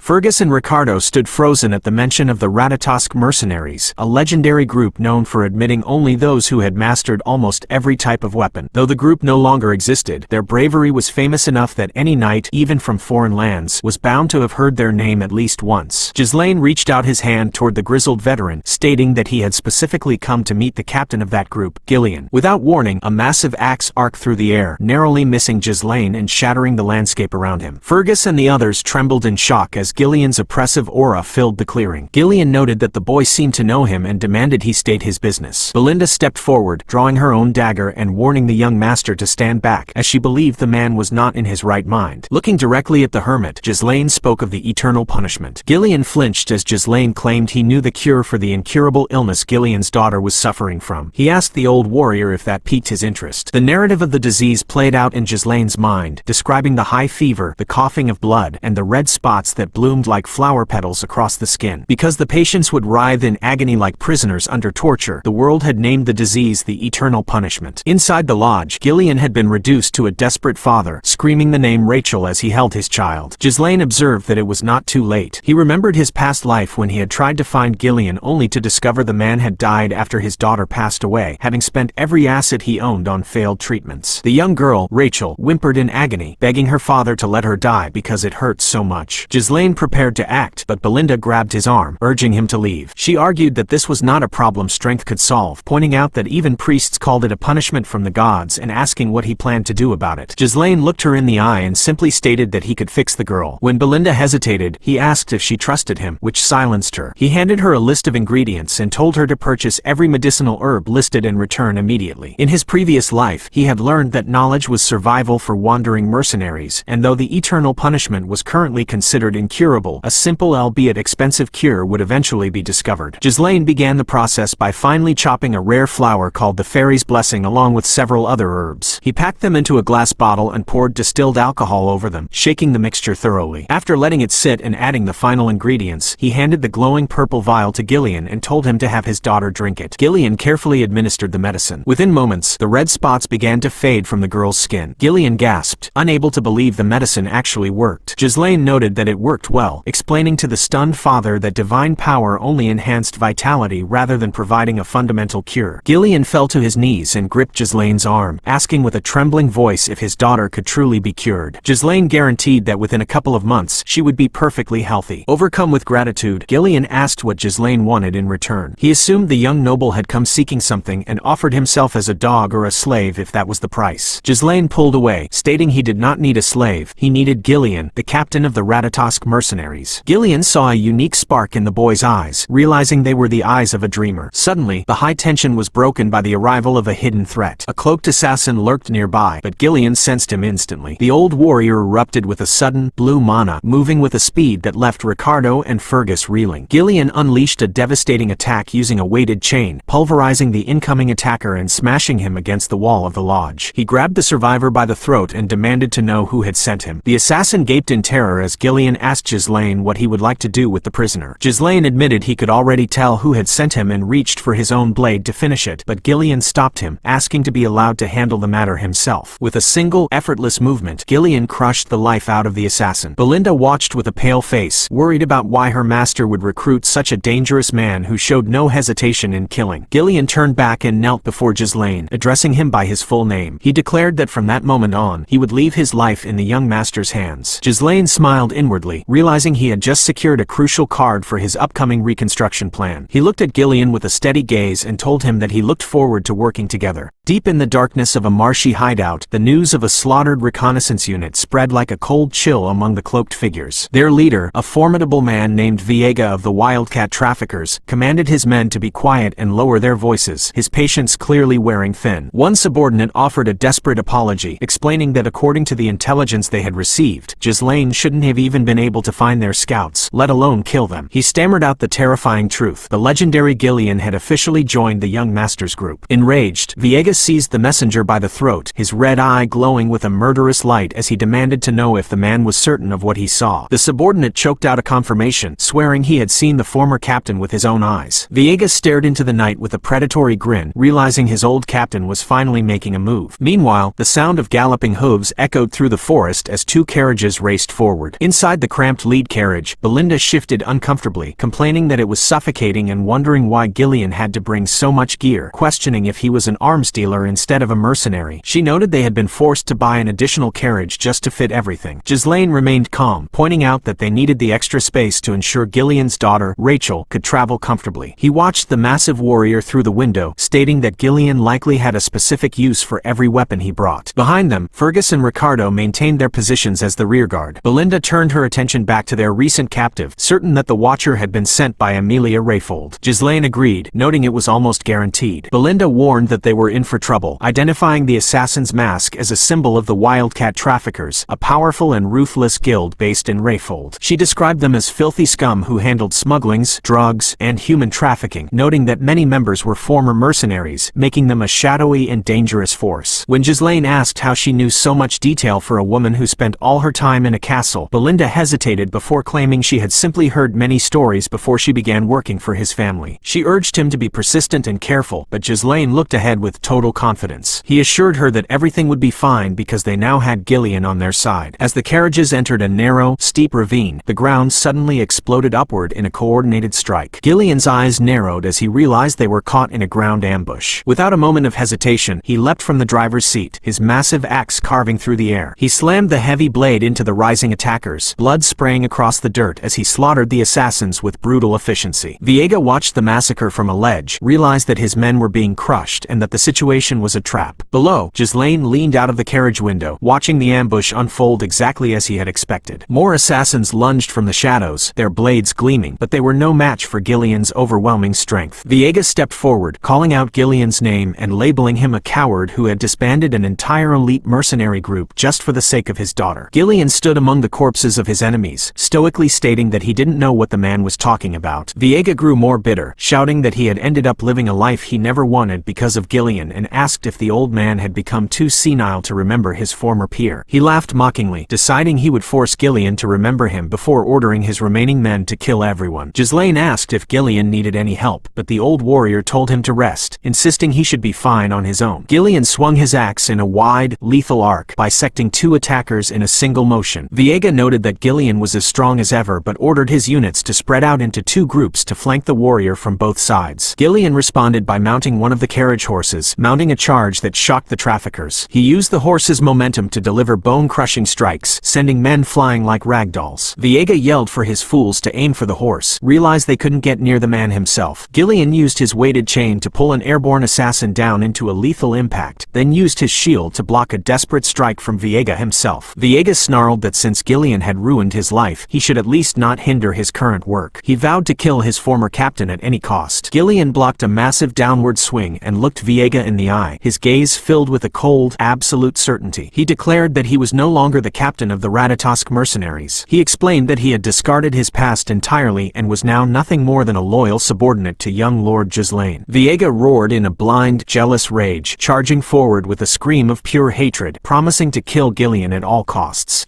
The forest night was pierced by the sound of clashing steel as the wildcat traffickers pressed their ambush against the carriages. Viega snarled at his former captain, shouting that the mercenary company had been disbanded the moment Gillion walked away. He accused the white-haired warrior of leaving him without a purpose, forced to live a disgraceful life just to make a living. Gillion remained silent, his expression unreadable behind his thick beard as he parried a relentless flurry of strikes. Viega's rage only intensified as he claimed he had been prepared to sacrifice his entire life to make the Ratatosk mercenaries the greatest in history. He looked at Gillion with eyes filled with a murderous glare, unable to forgive him for throwing everything away just to end up as a mere pawn for a spoiled noble. The battle moved in a blur of blue mana and shadows. Gillion deflected several thrown daggers with his shield, but Viega mocked his strength, asserting that its former glory was years in the past. He spat that while Gillion was wasting time trying to cure his dying daughter, he had been putting himself through countless battles to grow stronger. Viega declared that Gillion was no longer a match for him and lunged through the air for what he believed would be the finishing blow. Screaming that it was finally over, he drove his blade downward. In a shocking display of control, Gillion caught the lethal edge with his bare hand, which glowed with a brilliant sphere of mana. He stared into Viega's stunned eyes and calmly asked if his daughter was truly the only reason for this vengeance. Viega gasped, realizing Gillion had condensed his mana around his hand and wondering if the old man had been hiding his full power the entire time. With a massive surge of force, Gillion sent Viega flying through the air and crashing brutally against the trunk of a tree. Gillion walked forward with measured steps, noting that he did not understand why Viega hadn't come to kill him sooner when there had been plenty of opportunities. Coughing up blood, Viega admitted that he had already visited Gillion's old home, but found only a feeble old man who was not even worth killing. He roared with frustration, demanding to know where the Gillion he used to look up to had disappeared. Gillion closed his eyes for a moment before telling Viega to raise his weapon once more. He explained that while he was now a man bound to the will of another, he would show his former comrade the highest level of respect for this very moment. He declared he would fight as the captain of the Ratatosk mercenaries. Viega's face twisted into a manic grin, excited that they were finally speaking the same language. The two veterans collided with the force of a storm, their movements too fast for the average eye to follow. Daggers and axes hummed through the air, carving deep marks into the earth as they traded blows. Eventually, Gillion's superior technique found its mark, and he delivered a final, lethal strike with his axe. He watched the light fade from the traitor's eyes, stating that he would remember the 5th unit commander of the Ratatosk mercenaries, Viega Villanos. As the blood stained the ground and the traffickers were finally silenced, Ghislain walked up and offered his praise for a job well done. Belinda looked at the scattered bodies and suggested that selling the attack as loot could bring in a significant amount of money. Gillion bowed his head, apologizing for causing more delays than necessary, but Ghislain assured him it was fine. Watching the grizzled warrior, Ghislain realized Gillion was far more exceptional than he had even expected. He remembered the stories he had heard as a young mercenary mercenary in his previous life. Realizing those legends had laid the foundation for him to eventually become the Mercenary King, he felt that moving quickly to recruit him was the right choice. Ghislain asked if Gillion truly remembered who the man was, and Gillion quietly confirmed that he had been an old comrade. Ghislain stared up at the moon, thinking about his own old comrades from his past life and wondering what they were doing now. He knew they were living their own lives since this was before they had ever met him, but he vowed to scout them out someday. He then told everyone to follow Belinda's suggestion and collect anything valuable from the dead. Gillion jokingly remarked to Belinda that he was not her subordinate when she tried to order him to lead the collection effort. 2 days later, the carriage reached the hills of the Perdium territory. Ghislain breathed a sigh of relief, noting that they were finally here. Gillion looked out at the sprawling castle in the distance and asked if that was Perdium, and Ghislain confirmed it, feeling a deep sense of relief to have a home to return to. He remembered how he had felt when he first ran away, thinking he would be able to come back at any time, but the reality he now saw was different. He asked Gillion how he liked the land, and though Gillion tried to be polite by calling it great, Ghislain pointedly asked if it wasn't shitty. He described the outdated houses and the uncultivated fields, explaining that the farmers had all been conscripted into the military, leaving the land forcibly fallow. Gillion admitted that while he heard Perdium was always at war because of the northern barbarians, seeing the situation firsthand proved it was worse than he expected. Belinda watched her master, noting that he had never known his own land this well before. Ghislain declared that he would resolve all these problems, which was why he needed Gillion's strength. He knew it would be a long battle to eliminate everything connected to Duke Delphine and revive the land, but he vowed to do it no matter what. Suddenly, Belinda pointed toward the castle gates, calling for the young master to look. Ghislain stared at the distant castle with narrowed eyes, recognizing a stern silhouette that could only belong to one man. He whispered the word father as he watched the current ruler of the land, Zwalder Perdium, standing atop the fortifications. The count looked on with a cold, piercing gaze, his heavy blue armor draped in thick fur that caught the mountain wind. Inside the meeting hall of Perdium Castle, a tense discussion was already underway. Zwalder sat at the head of a long table, stating flatly that they would need to reduce their military forces. Homern, the general administrator, was taken aback and asked for clarification, while Albert the treasurer leaned forward with a worried expression. Albert argued that if they cut back any further, it would be impossible to maintain the front lines properly. Knight Captain Randolph interjected, suggesting they request more support from Rayfold, but Albert sighed, explaining that the Rayfolds were the ones who had already reduced the support fund. He added that intelligence suggested they were gathering soldiers and stockpiling food for themselves. Randolph gasped, realization dawning on him that their allies were preparing for something else. Zwalder insisted that the cuts were unavoidable because they needed to prioritize rebuilding the Forest of Beasts garrison, which had been partially destroyed during the recent orc raid. He noted that even reducing the Knight Order's size would barely afford them any breathing room. Randolph questioned the gamble, asking if such a drastic reduction didn't pose a significant risk to the entire territory. Watching from a seat in the back, Ghislain listened to the familiar arguments, thinking that it was the same old cycle he remembered. He reflected on the strange nature of time, noting that while he had only been the young lord of Perdium again for a few months, he had lived as the Mercenary King for several decades. He stood up and greeted his father, welcoming him back. Zwalder offered a stern grunt in response, never breaking his disciplined posture. As a child, Ghislain had never liked his father for being so strict and serious all the time, but now he could finally see the truth. He recognized the countless burdens of exhaustion and fatigue weighing on the Count's shoulders, the heavy mantle of responsibility that came with being the lord of a struggling land. Zwalder took a slow sip of tea and noted that he heard Ghislain had been away from the castle for about a week. Ghislain told him that he had visited the Rayfolds. Zwalder looked him in the eye, expressing a hope that he hadn't caused any trouble this time, and Ghislain lied calmly, stating that he had not. Albert checked his ledgers and admitted that although it was hard to believe, rumors said the young lord had won a duel against Cain and secured a large amount of money. He looked at Ghislain with skepticism, asking if he had gone there to gamble. Ghislain rolled his eyes inwardly, thinking that it was an investment rather than gambling, though he told Albert he simply had some business with Amelia. Homern tried to lecture him, repeating his usual advice that Ghislain needed to think before he acted since he was the successor to the house. Ghislain brushed him off, telling the old man not to worry. Homern ground his teeth, frustrated that the brat was ignoring his earnest advice. Zwalder slammed his hand onto the table to bring order, stating that was enough. He looked at his son, noting that from what he heard, Ghislain had made some good trouble while he was away. He asked if it was true that Ghislain had executed Jamal and Philip after they tried to sell Elena. Ghislain remained silent, but Captain Randolph barked that there was no way the boy had done it himself. He insisted that the the traitors likely fought each other and the story had been exaggerated to make it look like the young lord delivered the final blow. Ghislain decided to let Randolph believe what he wanted to avoid further trouble, noting that the captain probably didn't like the fact that his own knights died at the hands of a supposed weakling. Zwalder stared at his son for a long moment and told him he did a great job. He stated that no matter how it was done, the only thing that mattered was that Elena was alive. Ghislain felt a pang of emotion, realized this was the very first compliment he had ever received from his father. Emboldened, he asked if he could make a single request. Homer immediately interrupted, warning that if he was going to ask for money as a reward, he would be cut off right there. Randolph agreed, reminding everyone of the trouble Ghislain had caused in the past, including selling military supplies for gambling money, setting the front gate on fire to grill an army horse, and melting down armor to try and forge a legendary sword. Ghislain's sweat dropped, thinking to himself that his past self sure had done a lot of nonsense. He clarified that he didn't want money, he wanted permission to pioneer the forest of beasts. The room fell into a shocked silence. The Count's reaction was immediate and negative. Back in his private room, Ghislain told Gillion and Belinda that his father had freaked out and said no. Belinda agreed with the Count, pointing out the forest was filled with monsters and there was nothing to gain from it. Gillion added that it was known as the Forest of Death, from which no one returned alive, making it a place of notoriety that everyone avoided. Ghislain smiled, noting they knew the legends well, but he stood up and told them it was time to get started anyway. Belinda screamed for him to stop, asking why he would proceed without permission. Ghislain explained that he didn't actually need permission and had only asked out of courtesy because the task was essential. When Belinda asked what he was so obsessed with, he told her he would explain later. Privately, he knew that if word spread about what he was looking for, it would cause a catastrophe. He knew that near the forest entrance lay a massive, hidden vein of runestones. These mana-infused ores were extremely rare minerals used for magical tools, barriers, alchemy, and research, and mages were absolutely crazy for them. In his past life, Duke Delphine had become wealthy off this discovery, but now the secret belonged only to Ghislain. He looked at his companions and saw that Belinda was resigned to his plan while Gillion vowed to follow his orders. Ghislain ordered Belinda to head to a nearby guild and hire around 200 mercenaries. Belinda was shocked by the scale of the spending, while Gillion warned that such a large number of rough and unruly men would be hard to control and might even turn on their employer. Ghislain agreed but stated that they would personally pick out the most skilled individuals from the small-scale groups in the north. Gillion's face went pale as he realized Ghislain was talking about those crazy dogs, the Cerberus mercenaries. He knew they were skilled enough but were famous for betraying their employers if things went wrong. Ghislain merely smirked and told them it was time to go put a leash on those dogs. They arrived at the outskirts of the Zumbar territory, approaching the chaotic camp of the Cerberus group. From a distance, a mercenary scout watched through a telescope, alerting his friends that a noble brat and his guards were walking into their trap and laughing about how much money they could make. Suddenly, Gillion exploded into the camp, seizing a scout by the face and slamming him into the ground with bone-shattering force. The mercenary screamed in agony, asking what the bastard was doing, but Gillion didn't stop, using his massive power to clear out the entire vanguard. The remaining mercenaries looked on in horror, demanding to know who the hell had attacked them, and ordered everyone to prepare for battle. A high-ranking mercenary with long gray hair stepped forward, telling Gillion that while he looked like a noble, he couldn't act so recklessly, and told him not to expect to return home alive. A tall, imposing shadowed figure armed with heavy spiked maces stepped out from the main tent. Ghislain sat atop his white horse, looking down at the gathered killers with a cold, bored expression. He commanded them to shut it and told them to bring him their captain immediately.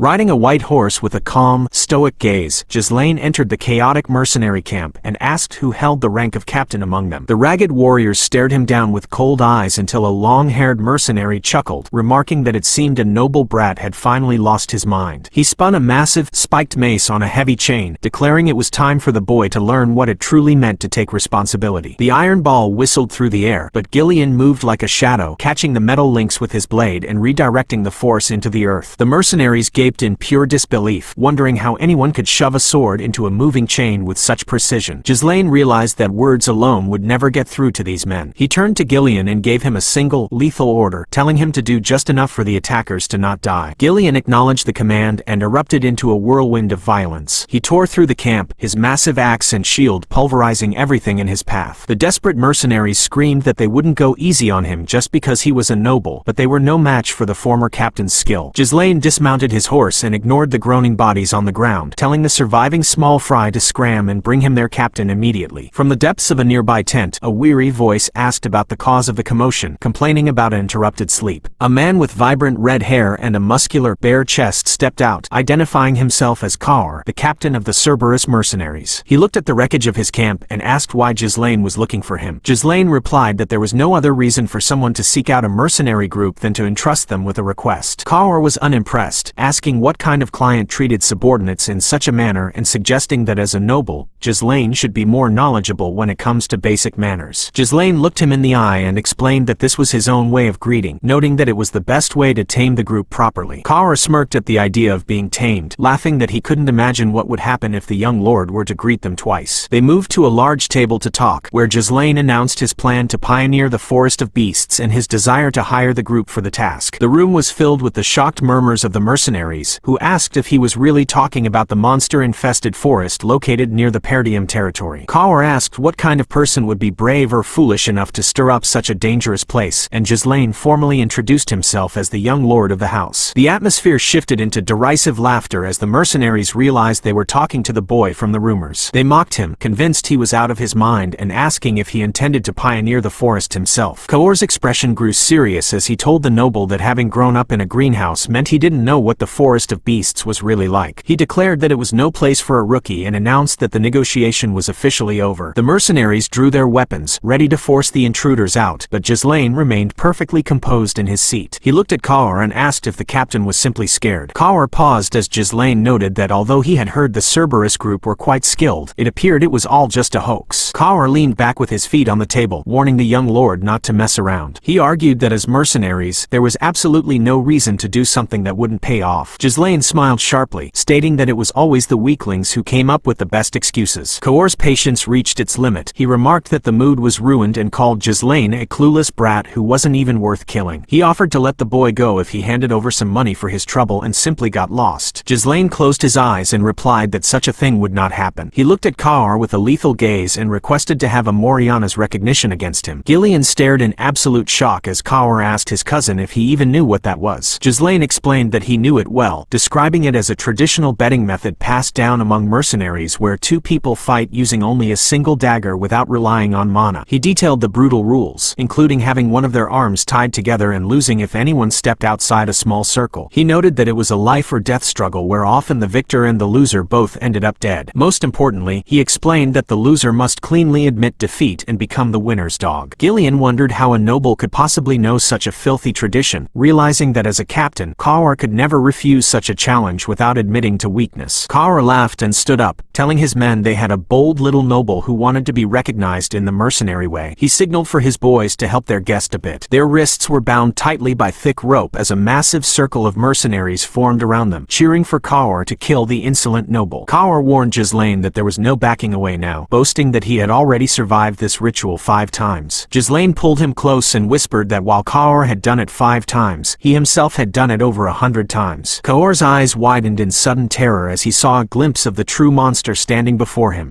Suddenly, the duel began with a vicious exchange of steel. Kaur charged, his blade a blur, but Ghislain parried with practiced ease. The captain mocked him, telling the noble brat to make his bluff seem real if he intended to lie, but he privately noted that the youth was holding on far longer than expected. Around the small circle, the Cerberus killers jeered, certain their leader would crush the interloper for messing with them. Gillion watched with a grave expression, realizing it was a losing battle by design. He knew the area of the circle was barely large enough for a single person to lie down, and with the rules forbidding mana and force, the participants were forced to purely rely on physical strength. He observed that the size difference and limited movement meant the young lord could barely dodge or block his opponent's attacks, while Kaur had every opportunity to take control and dominate the fight. If the situation became truly dire, Gillion prepared to grasp the heavy axe on his back. Kaur pressed his advantage, his powerful strikes leaving Ghislain pale and struggling. He laughed, asking if the young lord was hitting his limit already. He told Ghislain that he could see right through him, explaining that while while his strategy was likely to deflect or dodge blade strikes with his weapon while enduring less damaging blows by absorbing them with his body, the lack of mana in Moriana's recognition meant every impact inevitably stacked up. He noted the strain building up in Ghislain's legs and mocked the struggle showing on his face. In the depths of his mind, Ghislain felt a familiar thrill, thinking that the near-impossible odds were exactly what made the fight fun. He shifted his posture, no longer fighting against the captain's overwhelming momentum. Instead, he relaxed his muscles, redirecting the force of the attacks to create his own lethal flow. A sudden, heavy kick from Ghislain caught Kaur in the midsection, sending a surge of pain through the mercenary's body. Kaur gasped, unable to believe the punk could move like that after taking such a beating. Gillion realized the young lord was overcoming the disadvantage of size through pure technique. Desperate to end it, Kaur snarled that his resolve was impressive but reminded him that many opponents would break the rules and use mana when cornered. He warned Ghislain that he wouldn't last long in this line of work if he broke the rules there. Ghislain simply replied that he liked that sentiment. Kaur admitted that in a head-to-head match he might be at a slight disadvantage, but he declared that the conditions for victory weren't limited to just overpowering him. He reminded Ghislain of another rule of the Moriana holds: if even one foot steps outside the circle, it is an automatic loss. He roared that no matter how skilled he was, if he sent Ghislain's entire body flying, he would have to touch the ground outside. With a triumphant cry, Kaur lunged, certain he had won. But as Ghislain was hurled toward the boundary, he used the tension of the rope binding their wrists to his advantage. He performed a mid-air pivot, pulling the surprised captain toward him. In a flash of movement, Ghislain slammed Kaur into the earth, pinning him to the ground while remaining firmly within the circle. Gasps erupted from the mercenaries as they realized their captain was out and the fight was over. Ghislain looked down at the bloodied man and calmly declared that he had won. Kaur lay in the dirt, gasping out a demand to know who the hell Ghislain really was to possess such a high caliber of skill. Ghislain's blue eyes glowed with a cold authority as he told Kaur that he didn't like his attitude, reminding the man that he was currently talking to his master. Kaur tried to argue that the fight was over, but Ghislain noted that since his opponent hadn't actually gone outside the circle yet, he would now begin disciplining his new subordinate. He raised a clenched fist, his expression hard and unyielding as he prepared to deliver a final lesson.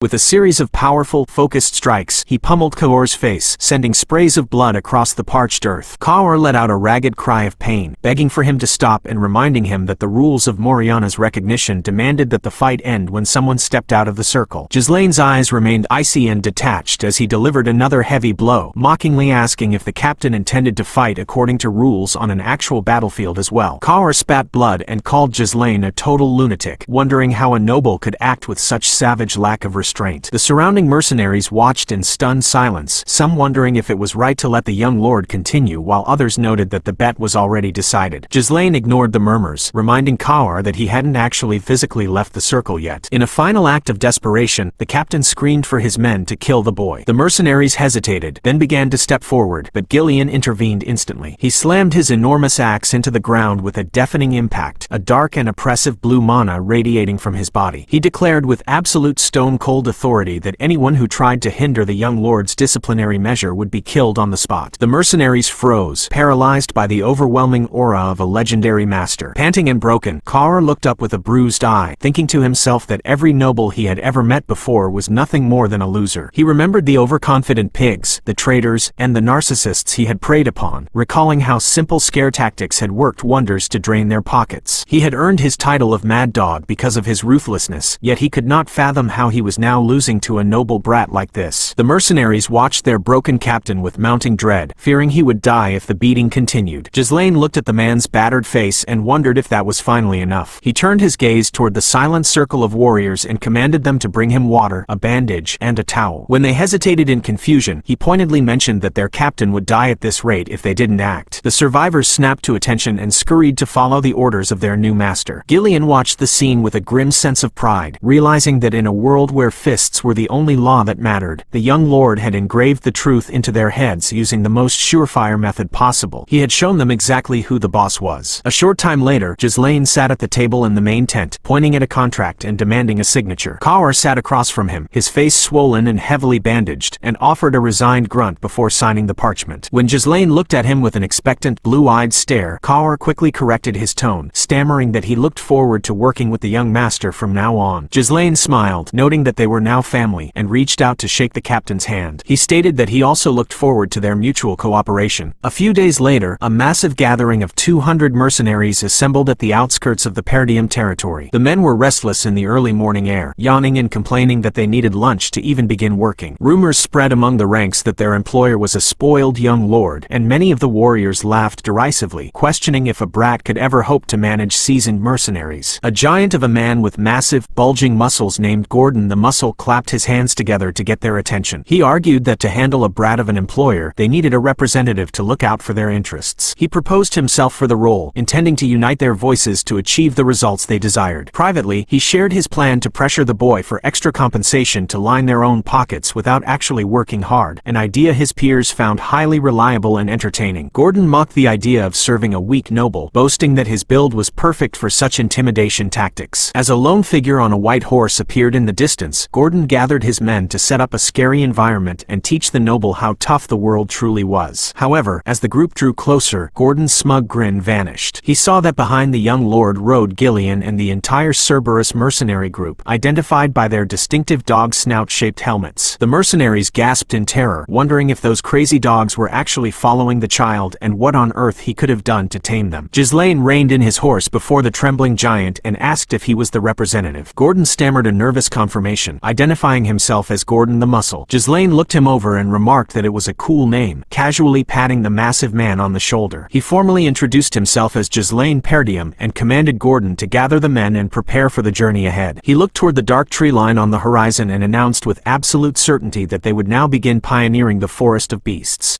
As the morning sun filtered through the canopy, the final preparations for pioneering the forest were completed. Ghislain Perdium stood steady as Belinda helped him secure the heavy plates of his dark armor, the narration noting that construction of the expedition's temporary base, resource procurement, and the gathering of troops were all finalized. Looking out over the assembled crowd, Ghislain saw a sea of armed men, with the massive Gillion and the fiery-haired Kaur standing at the front of the ranks. Turning his blue eyes toward his silver-haired attendant, Ghislain asked Belinda to perform the head count one more time. She nodded in compliance, reporting that with the 148 mercenaries contracted through the office and the 41 Cerberus mercenaries brought by the young master, the total came to 192 after including their own inner circle. Ghislain found the numbers sufficient and questioned if she had properly informed Scoven. Belinda assured him that while she expected opposition, Scoven was actually stepping in to ensure they would not be detected while entering the Forest of Beasts, as his position as the commander of the post meant they had nothing to worry about. High atop a wooden watchtower, Scoven and his subordinate gave a silent thumbs up of approval. Finding the situation reassuring, Ghislain stepped forward and commanded everyone to line up. Facing the assembled warriors, he gestured toward the dark tree line, announcing that ahead of them lay the Forest of Beasts, the land they would soon pioneer. Raising his voice to carry over the wind, he reminded them of the rumors they had likely heard, describing it as a place filled with unknown dangers where various monsters, unseen threats, and things beyond imagination lurked within. Despite the risks, Ghislain declared his absolute determination to conquer the place. His words sparked an immediate wave of panic among the rank and file, with men whispering in terror about the Forest of Beasts and the high probability that they would not make it out alive. Belinda snapped at the crowd, asking how they dared to interrupt while the young master was speaking, but Ghislain remained unbothered. He calmly stated that those who wished to withdraw could do so now, but then offered a heavy incentive, promising that if the mission succeeded, he would pay everyone 3 times their current rate. The prospect of gold immediately changed the atmosphere as the men shouted in excitement, finding the mission suddenly very appealing. Belinda leaned in close, whispering in a frantic tone about the nonsense he was spouting since they had already spent all their funds on preparations. Ghislain simply smirked, explaining that this was how one boosted morale, privately knowing that he would be able to pay them and still have a fortune left over once they secured the glowing blue runestones. He looked back at Belinda and asked if she trusted him, to which she sighed, admitting she had no choice but to do so. In the back of the line, Gillion and Kaur watched their young master with respect, noting that while offering such pay was crazy, it was a testament to his boldness and the fact that he was a man who always had a plan. With the speech concluded, Ghislain declared it was time to move, and the Forest of Beasts expedition team marched into the shadows. Deep within the woods, the silence was shattered by the rhythmic fall of axes against ancient wood. The mercenaries moved in a coordinated effort, felling massive trees and clearing the thick overgrowth. Ghislain watched as a patch of light finally broke through the dense canopy, noting that they finally had some illumination. He pointed forward, commanding the men to keep clearing the path in that that specific direction. He barked out further orders, telling them to cut down the trees, chop them into logs, and load them onto the carts, while those without specific tasks were to dig around the stumps to make uprooting easier. As he worked, Ghislain reflected on the Forest of Beasts development journal from Delphine that he had obtained in his previous life, recognizing the vastness of the territory. He knew that while they would eventually drive out all the monsters and utilize the forest resources, his immediate need was money, and he had to secure the fastest route to the hidden runestone vein. He pulled out a map, tracing the curved red line that led toward the mineral deposit. Ghislain himself took up an axe and began swinging with precision, an action that caught the eye of Kaur, who wondered if the employer was really stepping up to do physical labor. Nearby, a few arrogant mercenaries whispered amongst themselves, questioning if the noble was trying to show his dignity by leading by example, or if it was all for show. They mocked him, betting that he would give up soon enough. Belinda's sharp voice cut through their gossip, ordering them to stop chattering and get to work quickly. The men mockingly complied, though Belinda remained frustrated by their attitude. She approached Ghislain and asked why he was personally working, warning him that the men were taking him lightly because he was doing the same labor as them. Ghislain didn't stop his swing as he replied that it was fine, noting that the more hands they had, the quicker the job would be finished, and there was nothing good about staying in this place for long. Belinda observed him with a complicated expression, remarking that he spoke as if he already knew everything in advance. Ghislain remained silent, focused on the task. Elsewhere in the clearing, Kaur and Gillion carried massive logs with ease, with Kaur grumbling about how jealous he was that their employer had a woman worrying about him. He lamented that he had not only become a dog to the boy but was also walking into hell with his own feet. As the work continued, Ghislain felt that everything had been going too smoothly. He recalled how the Duchy of Delphine, which had eventually established a new dynasty, began large-scale development here. In his past, he couldn't figure out why they chose this specific place, but the journal he possessed now recorded the locations of major resources and the local ecosystem. He had come prepared, yet he looked at the hundreds of lanterns they had brought, an expense that made some mercenaries wonder why they didn't just use cheap torches. Ghislain felt a creeping unease at the absence of any incidents, as he had only read about the dangers in the journal and had never seen them firsthand. He warned the men not to let their guard down as the forest grew deeper. Darkness seemed to swallow the area as the men noticed the sky turning black prematurely. One mercenary commented on how dark it had gotten, while another laughed off the danger, suggesting the forest's reputation was just a false rumor since they hadn't seen a single monster. A bald mercenary named Gordon carried a log over his shoulder, listening as his companions joked about feeling sorry for getting triple pay for such easy work. Suddenly, Gordon stopped in his tracks, looking confused. He asked his companions if they were certain they had chopped down all the trees on their way in, and they confirmed they had. Gordon pointed ahead with a trembling finger, asking why the path was suddenly blocked by a gargantuan, gnarled tree that hadn't been there before. The color drained from the faces of the nearby men as they realized the geography had shifted. Ghislain's voice rang out with chilling authority, calling for everyone's attention. He drew his blade, a signal that Gillion and Kaur immediately followed by readying their own weapons. The mercenaries panicked, wondering what was happening and why the atmosphere had suddenly turned so heavy. Ghislain looked directly at Gordon, who was still standing near the mysterious tree, and told him bluntly that he would die if he stayed there. He ordered the man to come toward him slowly, taking it one step at a time. Gordon, sweating profusely, began to back away with his log, but his nerves failed him. He tripped and fell backward with a desperate cry, losing his grip on the timber. His companions watched in horror as the massive tree behind him began to shift, its bark rippling like muscle. The mercenaries were paralyzed by the wrongness of the scene. One of them began to mock the situation, laughing that the employer was just scared and that there was nothing there, claiming Gordon was just mistaken because the scenery looked similar. Ghislain turned his cold gaze toward the mocking man, telling him to come over as well or he would die. The man scoffed, asking if Ghislain thought they didn't know he was just trying to intimidate them. Before he could finish his sentence, a dark, vine-like appendage whipped out and wrapped around his waist. The man let out a confused sound before he was violently jerked into the air. He screamed in terror as he was hauled toward the canopy. Ghislain noted that these creatures had no presence at all and their movements were impossible to predict. From the trunk of the tree, a massive, jagged mouth filled with white teeth opened wide, and the screaming mercenary fell directly into the abyss of its maw. A giant, glowing red eye snapped open in the center of the dark timber, staring down at the remaining humans. Ghislain stood his ground, his hand tight on his sword as he identified the ancient predator of the woods, calling it a dirus ent.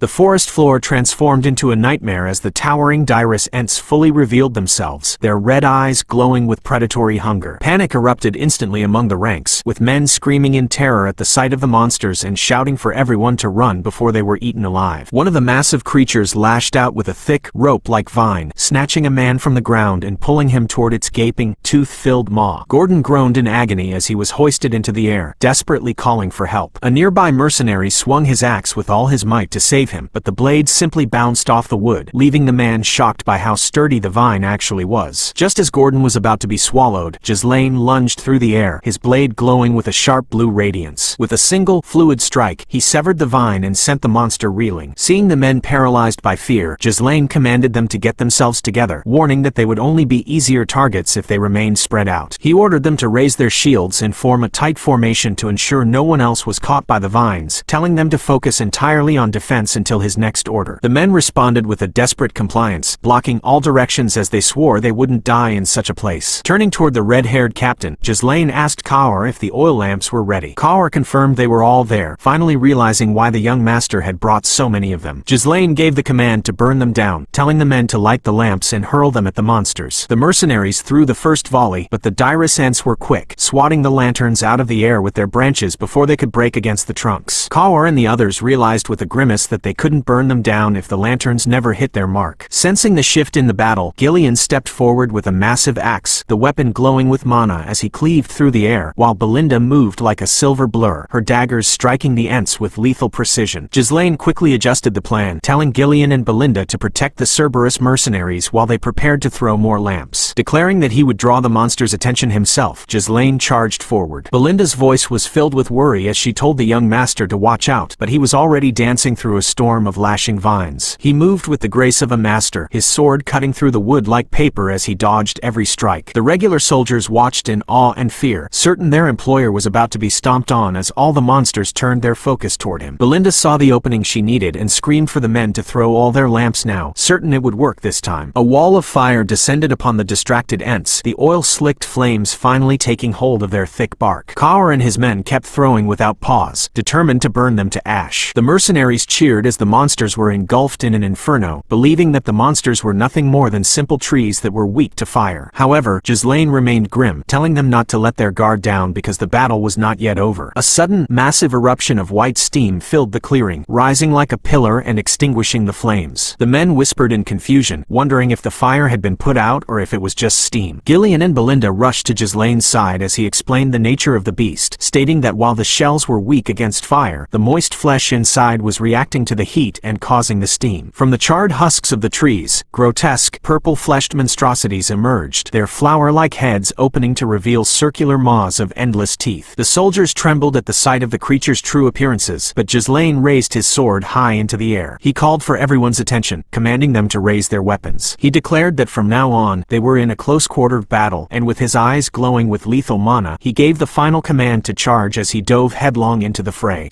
The mercenaries stared in shock at the gargantuan purple monstrosities, whispering in terror about the impossibility of fighting such things up close, fearing they would be crushed by a single movement. However, the hesitation was shattered as Kaur and his Cerberus mercenaries lunged forward with wild grins, eager for the slaughter. Belinda watched with concern, calling out for the young master to be careful as he dove into the thick of the fray. Gillion stood as a pillar of strength behind the wavering ranks, asking the men what they were hesitating for. He reminded them that this was Grand Duke Ghislain's order, telling them to simply trust and follow. Spurred by the legendary warrior's words, even the most fearful mercenaries decided to follow orders, figuring that if things went south, their employer would take care of it. Ghislain carved through the soft, exposed flesh of the Dirus Ents, shouting for his men not to be afraid. He pointed out that since the protective shells had been burned off, the monsters were now nothing more than oversized scarecrows that could be cut down even without mana. Kaur roared in agreement, urging everyone to crush them in one go. Gillion and Belinda moved like a coordinated storm, their strikes leaving trails of blood and severed wood in their wake. Ghislain reflected that hesitation on the battlefield meant death, and he saw it as his personal role to erase that doubt in those who followed him. With a powerful, mana-infused swing, he cleaved through the core of the massive beast, determined to instill the will to make the impossible possible. When the dust finally settled, the mercenaries stood amidst the remains of the creatures, gasping in disbelief that they had actually taken down such monsters. Ghislain commanded everyone to form up, noting that they were still only at the entrance of the forest of beasts, which was already crawling with such threats. He looked back at his weary troops and told them not to worry, promising that he would always take the lead. He asked them to trust him and follow, receiving a unified and spirited response of "Yes, sir." As the expedition continued its journey, they faced a relentless barrage of threats. They fended off massive ice-blue golems and navigated through the thickest brush. In the heat of the struggle, Kaur's blade flashed red as he cut through high-level beasts, while Belinda tended to a small cut on Ghislain's face, her eyes sharp with focus. Suddenly, a massive, boar-like creature with glowing red eyes and enormous tusks charged from the shadows. The soldiers panicked as the beast roared, wondering why the monsters kept coming non-stop. Kaur and Gillion intercepted the charge, but the creature's massive weight caused it to collapse toward the panicked ranks. Ghislain dropped from above like a hawk, his sword piercing the beast's skull and ending the threat instantly. Once the area was secure, Ghislain asked if anyone was hurt. The men were relieved to be alive, and the veterans among them realized that if they wanted to live, they had to stay close to their employer's side. Gillion and Kaur shared a look of respect, noting that nothing beat real combat for shaping up a group of men. Ghislain pointed forward, reminding them that there was still a long way to go and they needed to keep clearing the path. While the majority of the men were starting to believe in him, one man named Manus watched with wide, fearful eyes, thinking that everyone in this forest had gone completely mad. Eventually, the trees thinned to reveal a pristine, shimmering lake under the moonlight. The men rushed to the shore, marveling at how clean the water was as they drank their fill. Belinda stood beside Ghislain, staring at the dark surface and wondering what might come out of the depths. Ghislain noted that they had come the right way so far, as this lake was the most critical junction needed to reach the hidden runestone vein. He gave the order to set up camp with the lake at their backs, deciding they would rest there for the night. As the campfires crackled, the mercenaries sat in small groups. Some were exhausted, questioning what they were even doing there and fearing what else would emerge if they went further. Manus, the rat-faced mercenary, whispered to his companions, suggesting they should secretly turn back. He claimed there was no need to take more risks and argued that their lives were more important than the promised gold. He accused Ghislain of being the rascal of Perdium and claimed he was recklessly seeking glory at their expense. An eye-patch-wearing veteran soldier cut him off, pointing out that the employer had already paid them in advance and had saved their lives multiple times. Manus scoffed, insisting it was just luck and that all nobles were the same, seeing mercenaries only as meat shields. He secretly planned to use the others as bait if things got dangerous. However, the veteran pointed toward the center of the camp. There, Ghislain was personally treating a wounded soldier, applying a thick layer of green medicinal paste to the man's hand. He warned the soldier to be careful not to get water in the wound to avoid infection. When the soldier thanked him, Belinda noted that the medicine was incredibly precious and asked if he shouldn't save it for himself. Ghislain simply replied that saving it for later would be pointless if it was needed now, and called for the next person in line. The veteran mercenary noted that the medicine alone cost more than their lives, proving that Ghislain was not the kind of man to abandon his people. This display of genuine care left Manus fuming, realizing that Gillion was getting in the way of his plan to sow discord. Ghislain soon stood up and told everyone to stop chatting and rest while they could. He then moved aside with Gillion and Kaur for a private talk. Kaur was visibly annoyed by the gossip, stating that if it were him, he would have ripped the loudmouthed mercenary's tongue out. Ghislain told him to leave the man be, as he couldn't do anything with the monsters around anyway. Turning to more serious matters, Ghislain asked about the count of the lamps they had hung around the perimeter. Kaur reported there were 24, but Ghislain's expression darkened. He noted that the number had decreased. He looked out into the oppressive darkness, reflecting that ever since they entered the forest, monsters had been attacking day and night, yet for the past 2 nights, there hadn't been a single attack during the dark hours. Gillion's face turned grim as he realized the implication. It meant they had entered the territory of monsters that were active at night, a territory of significant influence. Ghislain stared into the silent, black woods, stating that from this point forward, it would be the most dangerous.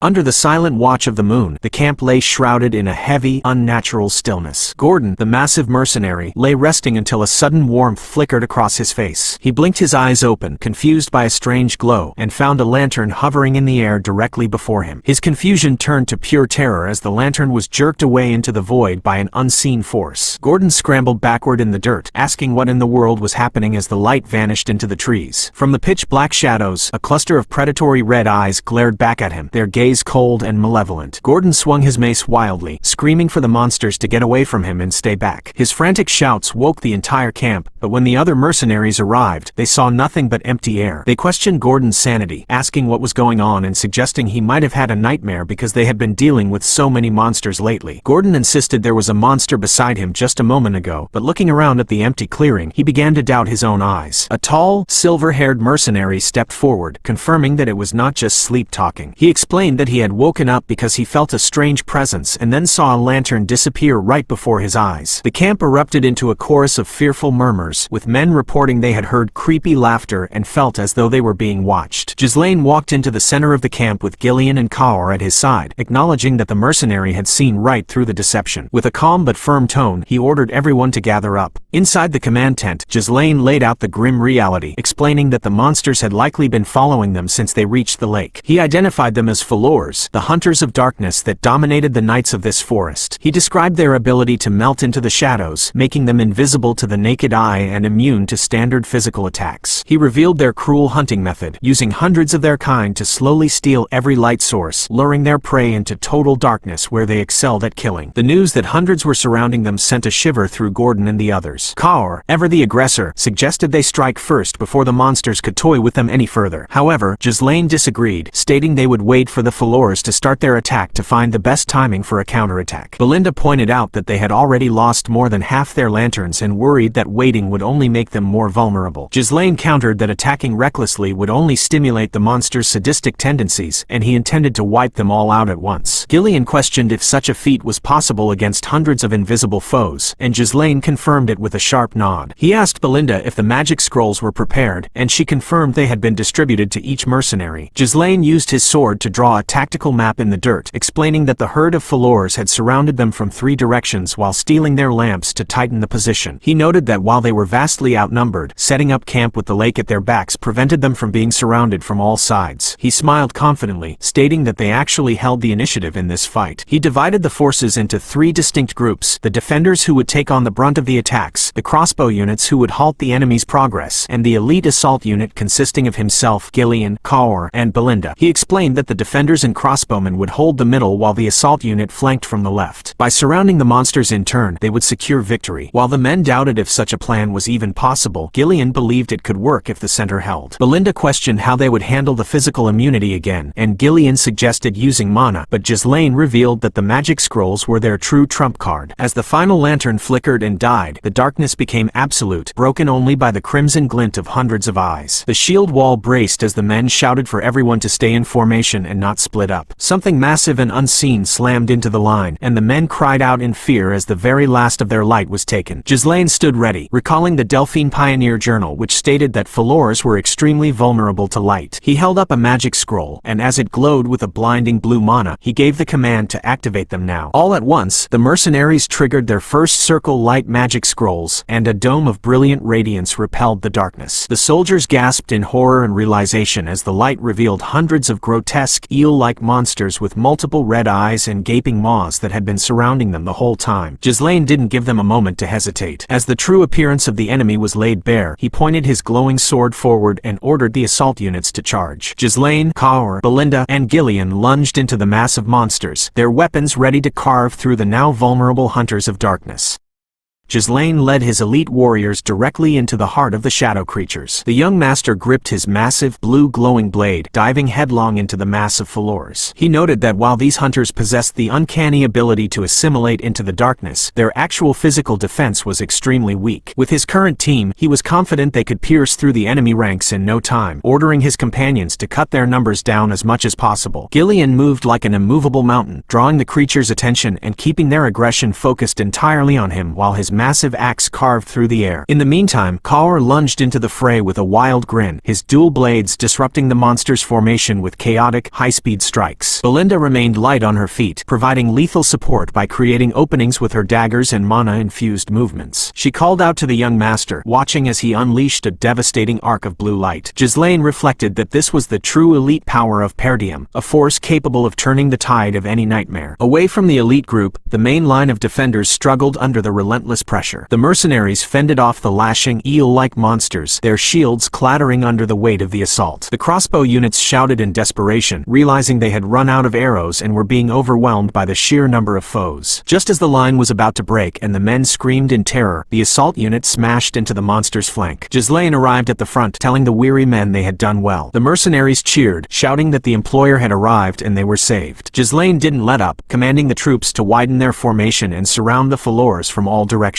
He declared it was finally their turn to overrun the enemy. Sensing the change in momentum, the remaining Falors suddenly shrieked and began to retreat into the deep woods. The mercenaries watched in confusion as the monsters fled, but Ghislain observed them with a cold gaze, noting that the creatures were quite quick-witted to retreat before they could be fully encircled. Belinda approached him, asking if they should give chase or if it was better to let them go since they were retreating. Ghislain explained that Falors were obsessive predators that would return to harass them for days if left alive. He stated there was no reason to give them a second chance, as they had to avoid a war of attrition at all costs. He knew their entire social system would collapse once they lost their leader, so he ordered Belinda to find the one with a horn on its head. He identified the horned monster as the one sending out the retreat signals. Belinda looked at Ghislain, silently noting how much he had changed and matured into a true leader. She responded with a determined nod, letting her silver mana thread spin out from her fingers. She leapt into the air, her silver-white hair flowing behind her as she scanned the fleeing herd. Spotting the target, she declared she had found it and used her threads to snare the horned beast. Ghislain didn't waste a second, lunging forward with a burst of speed that left a trail of mana in his wake. He caught up to the leader and brought his heavy blade down with lethal precision, declaring that it was over. The leader of the Falors was cleaved in two, its dark blood spraying across the forest floor. With the leader dead, the remaining monsters fell into a blind panic. Ghislain shouted for his men to wipe them out and not to spare a single one. The mercenaries, now bolstered by confidence, charged forward to hunt down the retreating shadows. They mocked the creatures, asking if they had enough fun hiding in the dark and promising they would regret trying to hunt the expedition down. Kaur and Gillion continued their friendly rivalry in the heat of battle, with Kaur telling his Cerberus mercenaries to make sure they didn't lose to the old man. As the first light of dawn began to touch the horizon, Ghislain brought his sword down on the very last monster. He looked over the battlefield and announced that they had won, declaring victory to the exhausted but triumphant troops. The men raised their weapons and cheered, embracing the fact that they had survived the night. Gillion and Belinda approached Ghislain, asking if he was hurt anywhere and thanking him for his hard work. Ghislain told them they all did well and asked Belinda to perform a final head count while Kaur brought over the Cerberus survivors. He then gave a strange order to Gillion and Kaur, telling them to spread the Falor corpses around the perimeter of the camp. Kaur was confused, asking if spreading dead bodies had some sort of special effect. Gillion explained that the smell of the corpses would chase away other monsters, as Falors were near the top of the food chain at the forest's entrance. He told the younger mercenary that it meant the camp area would become much safer. Kaur took offense to being called a kid, asking Gillion if he wanted to settle their differences right then and there. Ghislain ignored their bickering, reflecting on the fact that it had been around 10 days since they entered the Forest of Beasts. With the Falors exterminated, he had eliminated all major sources of danger from his planned route. He looked at his map, seeing the final path to the runestone vein was now clear. He stared out at the rising sun, wondering if the hardest part was truly over. Belinda returned with the report, stating that all 41 members of the Cerberus mercenaries were accounted for, while there were 126 survivors from the contracted mercenaries, which was 3 less than before the battle. Kaur bragged that his men had no casualties because he was their captain, receiving a silent look from Ghislain. Ghislain noted the 3 missing men and asked where Manus went. Gordon, who was resting nearby, suggested the man probably died while fighting. However, the veteran mercenary with the eye patch disagreed, pointing out that no corpse was found. He stated that considering Manus's cowardly personality, he had clearly fled during the heat of the battle. Deep in another part of the forest, Manus and his 2 accomplices were running through the brush, gasping for breath. The 2 men thanked Manus, saying they would have died in the battle if it weren't for him. Manus urged them to keep moving, telling them they needed to get as far away as possible while the others were busy fighting. He claimed they needed to keep running if they wanted to live. Suddenly, his 2 companions stopped moving, staring into the darkness with hollow eyes. Manus snapped at them, asking why they stopped, but then he looked behind him. 2 massive, glowing orange eyes peered out from the shadows of the ancient trees, belonging to a creature far larger than anything they had faced. Manus stared up in absolute horror, his teeth chattering as he asked what the hell that thing was.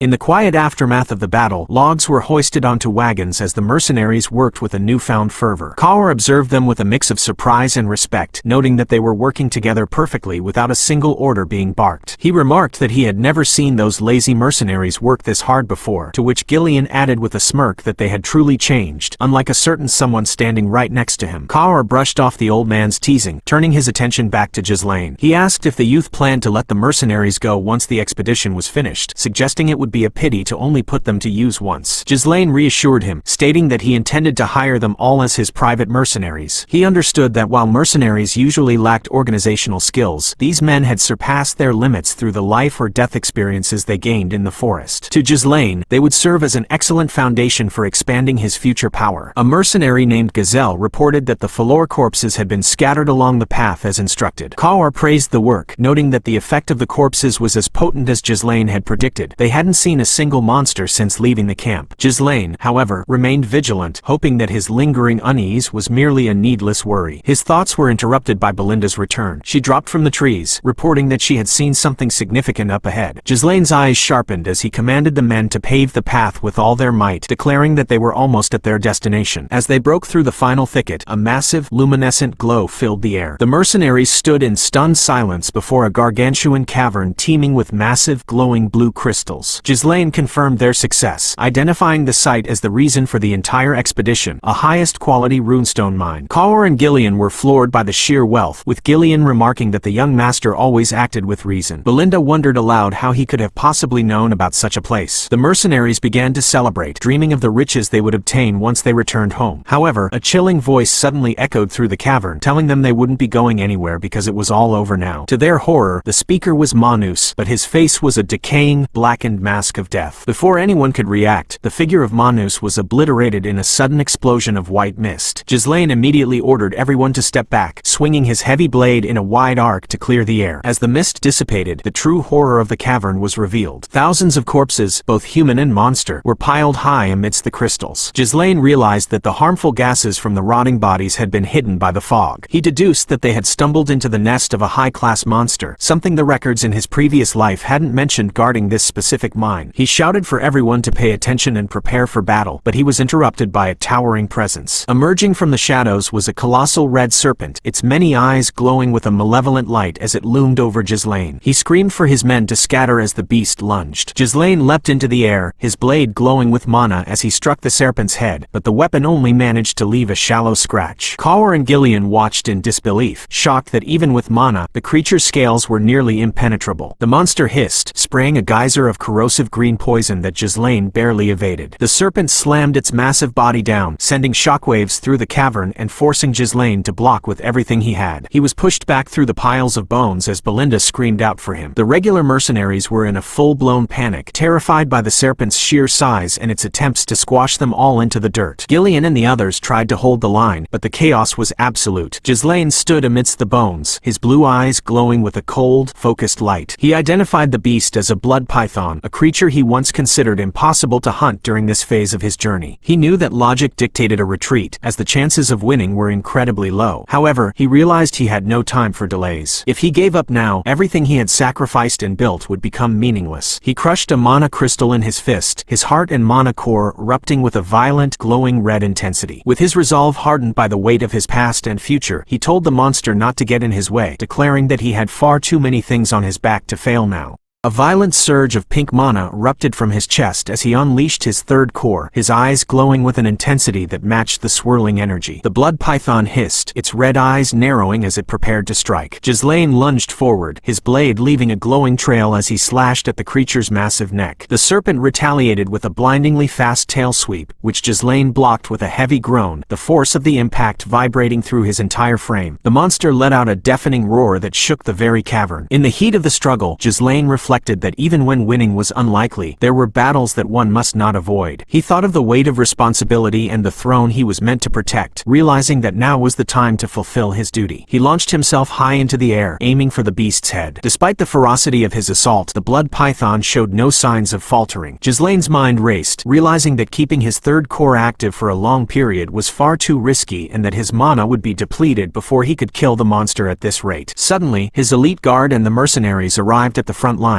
with Belinda, Gillion, and Kaur leading the way. They called out to their young lord, asking if he was alright and begging him to escape to safety while they held the beast back. Ghislain didn't hesitate, commanding them all to leave this place immediately. The mercenaries were stunned, asking what he meant, but Ghislain spoke with cold logic, stating that even he couldn't guarantee their safety in a battle against such a massive monster and that he simply could not afford to lose them here. Belinda looked at him with wide, trembling eyes, asking what would happen to him. She knew that everything he had shown so far had been close to a miracle, yet she couldn't understand why he was going this far for them. The serpent sprayed another geyser of lethal green poison, forcing the soldiers to duck behind their shields as Ghislain screamed for them to leave quickly. The corrosive liquid hissed against their armor, but the men refused to move. One of the veteran mercenaries stepped forward, pleading to be allowed to fight alongside him. He noted that they had never met an employer like him and that he had saved their lives so many times already that there was no way they could leave him behind. Kaur grinned through the danger, remarking that once that damned snake was gone, the treasure would be theirs. force. Gillion braced his massive shield, telling his young lord that they would draw its attention and create an opening. He asked Ghislain to trust them just as they had trusted him. Ghislain looked at his loyal followers, his expression softening as he processed their resolve. He quickly analyzed the beast's massive size and lethal poison, knowing its extremely sturdy crimson scales would deflect even blades imbued with mana and that a single successful attack from the monster would mean death. However, he noted a weakness, telling his team that they could inflict damage if they focused their attacks on the serpent's smashed right eye and any gaping injuries. He raised his sword high, addressing the Forest of Beasts expedition team with a final command to let everyone return alive. The men let out a unified shout of agreement and charged. Belinda and Kaur lunged at the creature's flanks while Gillion smashed his axe into its side. Ghislain realized that not everything went his way even if he knew the future, but he also knew that if he didn't take action, many would die. He refused to let that happen because he was the only one who knew the true future of this land. With a final, explosive burst of mana, he drove his blade deep into the serpent's head, declaring himself the future of Perdium. The scene shifted far from the dark forest to the pristine halls of Castle Perdium. A noble named Albert slammed his fist onto a desk, shouting that Ghislain had committed a serious crime by ignoring the order not to enter the forest. Another man, Homern, sat nearby, watching as the elder Duke Perdium tried to remain calm. Homern remarked that they already knew the young lord was unruly and suggested that Ghislain only acted as though he was the lord of the land because of the duke's long absence. They noted it had been 2 weeks since the expedition entered the woods and complained that they could have stopped him earlier had Scoven not made a false report. They wondered why a knight like Scoven would risk his status for the young master. Albert urged the duke to take action before Ghislain caused even more trouble, insisting that he be imprisoned and punished the moment he returned. The duke looked down at his tea, whispering his son's name with a heavy heart. Suddenly, a guard named Randolph burst into the room, shouting for the lords to come down and see what was happening. When asked what the matter was, Randolph announced that young Lord Ghislain had returned. The nobles stood in shock as the heavy castle gates groaned open. Ghislain walked through the threshold, his red cloak tattered and his sword at his side, returning to his home as a conqueror.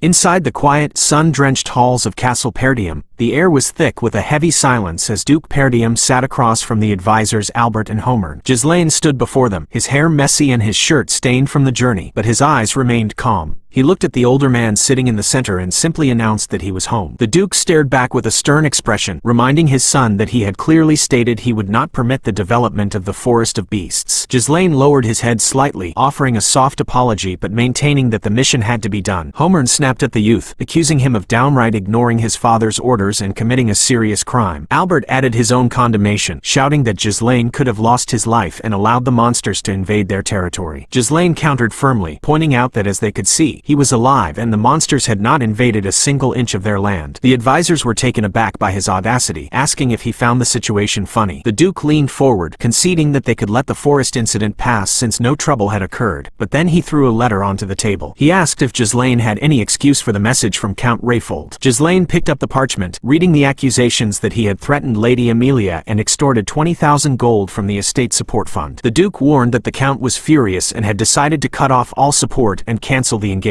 Ghislain processed the news, realizing that Amelia had successfully manipulated the Count's greedy mindset. He understood that if she was willing to join hands with her enemy just to screw him over, she would stop at nothing. He knew the leverage he once held over her was now useless and realized that time was not on his side. The Duke demanded that Ghislain say something, asking him to return the 20,000 gold immediately to manage the Knight Order. Ghislain looked his father in the eye and stated plainly that he had used it all. The room fell into a stunned silence before Ghislain added that every gold coin went into the development of the forest. The nobles were livid, accusing him of wasting a fortune on a useless, monster-infested woods. They called him a filthy criminal who had sold the future of the land with his own hands and demanded he be tied down and thrown into jail. Ghislain remained unmoved, telling them not to worry because he would provide the support fund himself, including the 20,000 gold he had spent. The Duke asked what he meant, and Ghislain simply called out for Belinda. The silver-haired maid entered the room, carrying a heavy wooden chest which she placed on the table. When Ghislain opened the lid, a brilliant, pulsating blue light filled the entire solar. The nobles gasped in disbelief as they stared at a massive pile of highest-quality runestones. They stammered, wondering where he could have found such rare items and if this was truly what the gold was used for. Ghislain confirmed they had mined them from the Forest of Beasts. While the Duke admitted it was a fortune, he argued it still wasn't enough to run the entire land. Ghislain smirked, telling them this wasn't the end of it. He led them to the balcony, pointing down at a massive caravan entering the courtyard. The wagons were overflowing with blue crystals, and the men were shouting shouting orders to be careful not to scratch the runestones. Mercenaries were busy gathering piles of dirus ant hides and other valuable monster byproducts. The advisors were horrified and amazed, wondering how he obtained all of this in a mere 2 weeks. Homer asked his brother if he was seeing things correctly, while the Duke questioned Belinda if this truly came from the recent expedition. She confirmed it, adding that the youth led the entire force and that what they saw was only a fraction of what remained in the mine. Ghislain declared that the reason for the expedition was to help the land, so it was only right that the wealth be used for that purpose. The Duke looked at the ledgers and admitted that with this amount, they would no longer have to struggle with lack of funds. He acknowledged his son's work, but Ghislain cut in, stating there were a few conditions for the support. He demanded the immediate release of Scoven and Ricardo, noting they only followed his orders. Secondly, he insisted they continue to prohibit civilian access to the forest to prevent unnecessary rumors from causing trouble. Lastly, he stated that he would take care of recruiting and managing the territory's security forces himself to avoid any future interference. Albert erupted in protest, accusing Ghislain of trying to maintain a private army and plotting something sinister. Ghislain looked at the treasurer with a cold smile, telling him he was misunderstanding the situation. He reminded them that he was laying out the necessary conditions to provide the financial support that would replace the Rayfold funds. He asked Albert if he was truly okay with disrupting the future of Perdium over a trivial issue. The advisor turned to the Duke, begging him to say something, but the Duke remained silent. Suddenly, a commotion broke out as Gillion and Kaur approached the group. The mercenaries greeted their young lord, reporting that the loading process was almost complete and that the monster parts were being preserved as instructed. Duke Perdium and Randolph watched the newcomers with narrow eyes. Randolph noted that the mercenaries were individually formidable and possessed an overwhelming presence, admitting he had no clue how the young lord had such men under him. The Duke saw them as an elite force and realized that Ghislain must have put in an incredible amount of effort to lead such unruly warriors. Ghislain credited his men, stating that the expedition wouldn't have prevailed without them. The Duke closed his eyes, finally deciding to let the matter slide. He warned Ghislain that if he defied orders again, he would face the consequences, but then acknowledged him as the successor who would inherit the land. He noted that Ghislain possessed the spirit of the Northern Wolf, the alias given to the Counts of Perdium who guarded the frontier. Ghislain watched his father walk away, reflecting on the man's past as a lonely hero who protected the kingdom through poverty and war, only to meet a miserable, forgotten death. He was determined to change that. Kaur and Belinda approached him, asking if they were heading straight back to the castle to rest. Ghislain told them not yet, ordering them to have everything ready for a quick departure. Belinda protested, noting he had overworked himself and needed to detoxify from the blood python's poison. Ghislain stood on the cliffside, looking down at the town. He told her that word of the runestones would spread quickly to those who wanted to invade, and he needed to expand his power as fast as possible. He vowed to reach a level where no one would dare challenge him, but as he spoke, his strength finally failed. His vision blurred, and his body went limp, falling forward into the dirt as his companion screamed his name in a panic.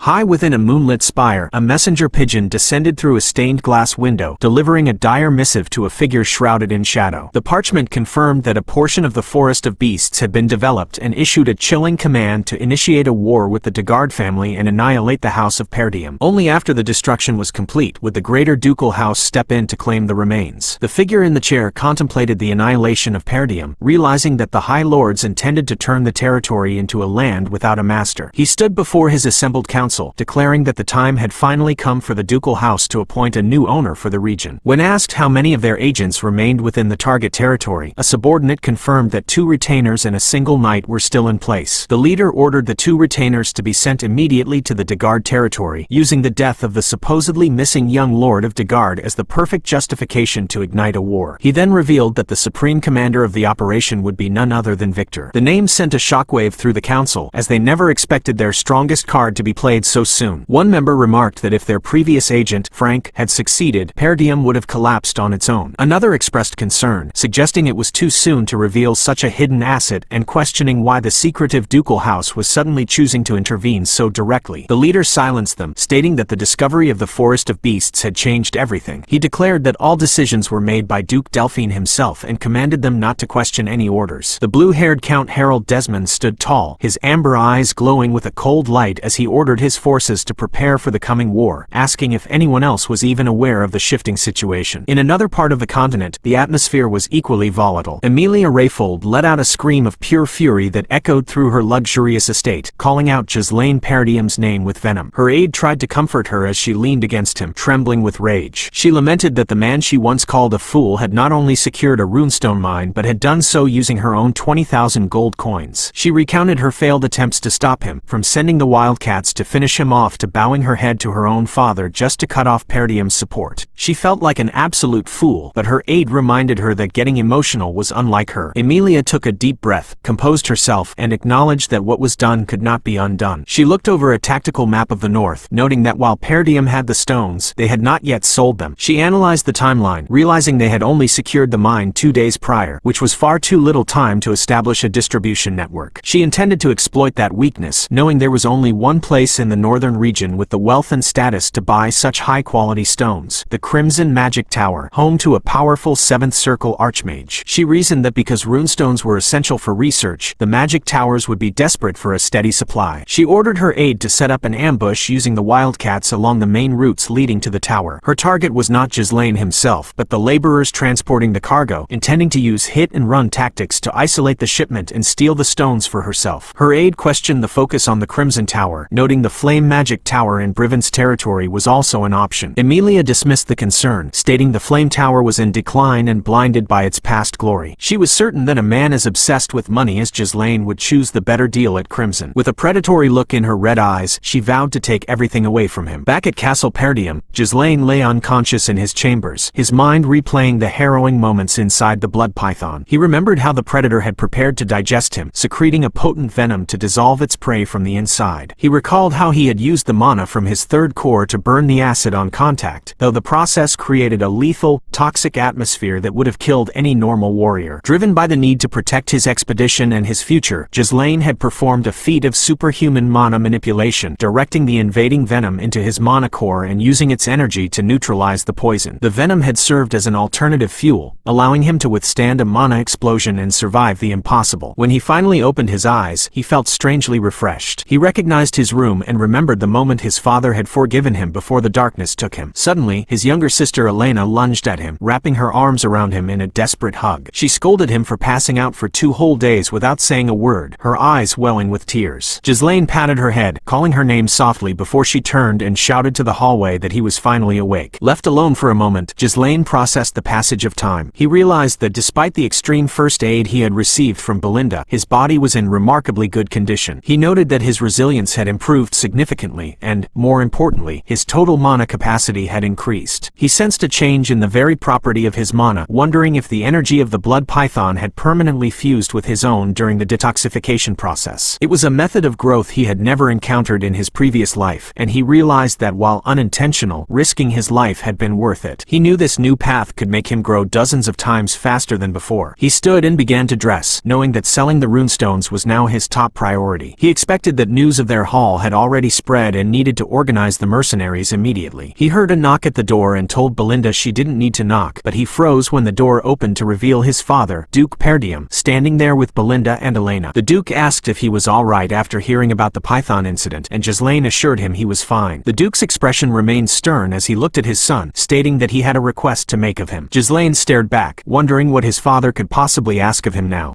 Walking into the high-vaulted training facility of the castle, Ghislain followed several paces behind his father. He reflected on how this was the first time he had ever shared one-on-one time with the man, noting that in his previous life, he had avoided him at all costs because he was terrified of being yelled at. The Duke came to a halt, his long silver hair catching the light as he turned slightly, apologizing for calling his son here so soon after he had regained consciousness. Ghislain assured him that it was quite alright, stating that he was in excellent condition thanks to the 2 days of rest he had just received. Stepping forward, the youth asked what the specific request was that his father wanted to ask of him. The Duke stared back with a piercing blue gaze, his expression unreadable and silent for a long moment. As they stood in the quiet hall, Ghislain remembered the words his mother had spoken to him when he was still a small child. She had told him that his father simply could not show his honest self to others, explaining that he felt he had to be an unshakable pillar for the people of the land. She had said he always put others before himself, and because of that burden, he never showed his true feelings, except for the one time he confessed his love to her. His mother urged him to understand that the Duke was just not good at expressing his emotions. The silence was broken as the Duke drew his blade, commanding Ghislain to raise his weapon. Without hesitation, the youth complied, confirming his readiness with a respectful acknowledgement of yes, father. They stood at opposite ends of the sparring circle, and then the air exploded with movement. They clashed in the center of the hall, the sound of steel meeting steel echoing against the stone walls. Ghislain parried a heavy blow, feeling the sheer weight of the strike. He realized this was the true strength of his father's sword, noting that the strikes were forged with the raw power required to subdue the savage barbarians of the north, yet tempered with the gentleness needed to protect all. They traded a flurry of strikes, the Duke moving with a speed and precision that tested Ghislain's every reflex. After a final exchange that pushed them both back, the Duke lowered his guard slightly, acknowledging that his son had improved a lot. Ghislain thanked him, catching his breath as the mana around them settled. However, the Duke's praise was followed by a sharp critique. He questioned why Ghislain was loosening his sword pressure slightly when they were locked in a blade clash. He noted that while Ghislain seemed to have the strength and reflexes to take down the massive monsters of the forest, his intent would become too easy for an opponent to read if he wasn't careful. Ghislain pondered the advice, admitting to himself that he usually just got a feel for his opponent's movements as the fight progressed. He realized that this was the first time someone had ever given him formal guidance. His current swordsmanship was entirely instinctual, born from the raw combat and experience of his past life, and there were likely fundamental things he had overlooked because he never followed formal training. His father had pointed them out precisely, making him aware of his flaws. Ghislain had always believed he only had himself to rely on, struggling through everything alone, but he began to think that receiving guidance wasn't such a bad thing after all. He looked at his father with newfound respect and thanked him for the teaching. The Duke's expression softened further as he admitted that he had honestly intended to scold his son today. He told Ghislain that no matter how great his recent contribution was, the fact remained that he broke the rules. He warned that if everyone started disregarding established laws under the pretense of achieving results, the only thing that would follow is greater chaos. But then he acknowledged that Ghislain had changed. Unlike the past incidents where the boy had caused trouble in a reckless pursuit of merit, the Duke could see that he was now looking towards something much greater. He encouraged Ghislain to keep doing as he was now, telling him to think of Perdium and those around him as he fulfilled his responsibilities as a successor. Ghislain took the word responsibility to heart, but then remembered the initial reason they were there. He asked his father what the request was, noting that he still hadn't told him. The Duke looked away sheepishly, his face turning slightly red as he cleared his throat and asked if Ghislain happened to have any extra funds. Sometime later, Ghislain traveled back to the Forest of Beasts post. He arrived at the camp to find the massive, severed head of the blood python still on display, surrounded by his loyal mercenaries. The men cheered at his arrival, shouting that the employer had returned and noting that he was looking much healthier. Ghislain smiled, asking them all if they had been well. Gillion and Kaur stepped forward, with Kaur asking if the young lord had finally gotten better. Ghislain apologized for making them wait so long before turning his focus toward the massive ex-mercenary captain. He asked Gillion how Rachel was doing, and the old warrior's lone eyes shimmered with emotion. Gillion spoke with deep gratitude, stating that he never thought he would see the day his daughter could walk again, and he credited it all to the young lord. Ghislain was glad to hear the news, but his expression soon turned serious. He gathered Belinda, Gillion, and Kaur for a private meeting, telling them there was something vital he had to share. He dropped the bombshell that their land was currently in grave danger. The three subordinates reacted with shock as Ghislain recounted everything that had happened behind the scenes. He told them about the day Elena was attacked and how he had stopped the conspirators from killing her and using her death to start a war. He explained how he had discovered the corpse of the Dagard young lord and revealed the existence of the powerful factions that were currently eyeing Perdium. He warned that there were people surveilling them right now who had been active for a long time, and that they had neither the time nor the resources to properly prepare for an attack. Belinda realized why he had been in such a hurry, admitting she thought they could catch their breath after securing the runestones. Kaur let out a short laugh, remarking that between the forest and a coming war, this land never gave him a chance to be bored. Gillion agreed, noting that if what Ghislain said was true, then this would be the perfect time for an enemy to target a territory known for weak military forces and poverty, especially now that it possessed a highly valuable resource like a runestone mine. Ghislain confirmed that their enemies would not leave them alone. Belinda suggested they should go tell the vassals or his father immediately, but Ghislain refused, stating it was not yet time. He pointed out that considering Elena's own bodyguards had betrayed her, there could easily be traitors among the vassals as well, so they had to keep this information among themselves for now. He noted that by saving Elena, he had bought some time, but now that the mine was found, there was no reason for the enemies to remain still. He warned that it would be a tough fight, but the inner circle remained unshaken. Kaur told him to just order them around, noting that staying around him had been a lot of fun, while Gillion reaffirmed that he had already sworn his life to him and would fight until the very end. Belinda added that she was the one who was going to protect him, and she wasn't about to stop now. Ghislain looked at his map, identifying the biggest threats to Perdium as the Delphine ducal family, along with Count Desmond and Amelia Rayfold, who were taking orders from them. He vowed not to let things go the way they intended and announced their next move. They would head to the Flame Magic Tower. Kaur was excited at the prospect of finally selling the stones and getting rich, but Belinda questioned the choice. She noted that while the Flame Magic Tower was closer, the Crimson Magic Tower was much more powerful and would likely pay a higher price for the cargo. Ghislain explained that but he chose the flame tower specifically because it would cause less friction. Gillion understood the logic, noting that transporting high-value goods like runestones was bound to attract unwanted guests and that staying one step ahead of the enemy was the only rational course of action. Belinda agreed that there could be an ambush just like last time. Ghislain reflected on the current state of the magic world, noting that ever since Delmuth of the Crimson Magic Tower became a 7th Circle Archmage and made his tower's name known, the Flame Magic Tower had been on a downward spiral and was currently blinded by its past glory. He believed it was more profitable to sell the runestones in a place like Crimson, but he was choosing Flame for a very specific reason. He looked out toward the horizon, stating that he was going there because of her. Far away, at the majestic and ancient Flame Magic Tower, a young woman with long black hair sat in the center of a massive, cluttered library. Surrounded by endless stacks of books, she gripped her wooden staff and looked up at the ceiling, wondering to herself when the light that Professor Renato had once mentioned would finally come for her.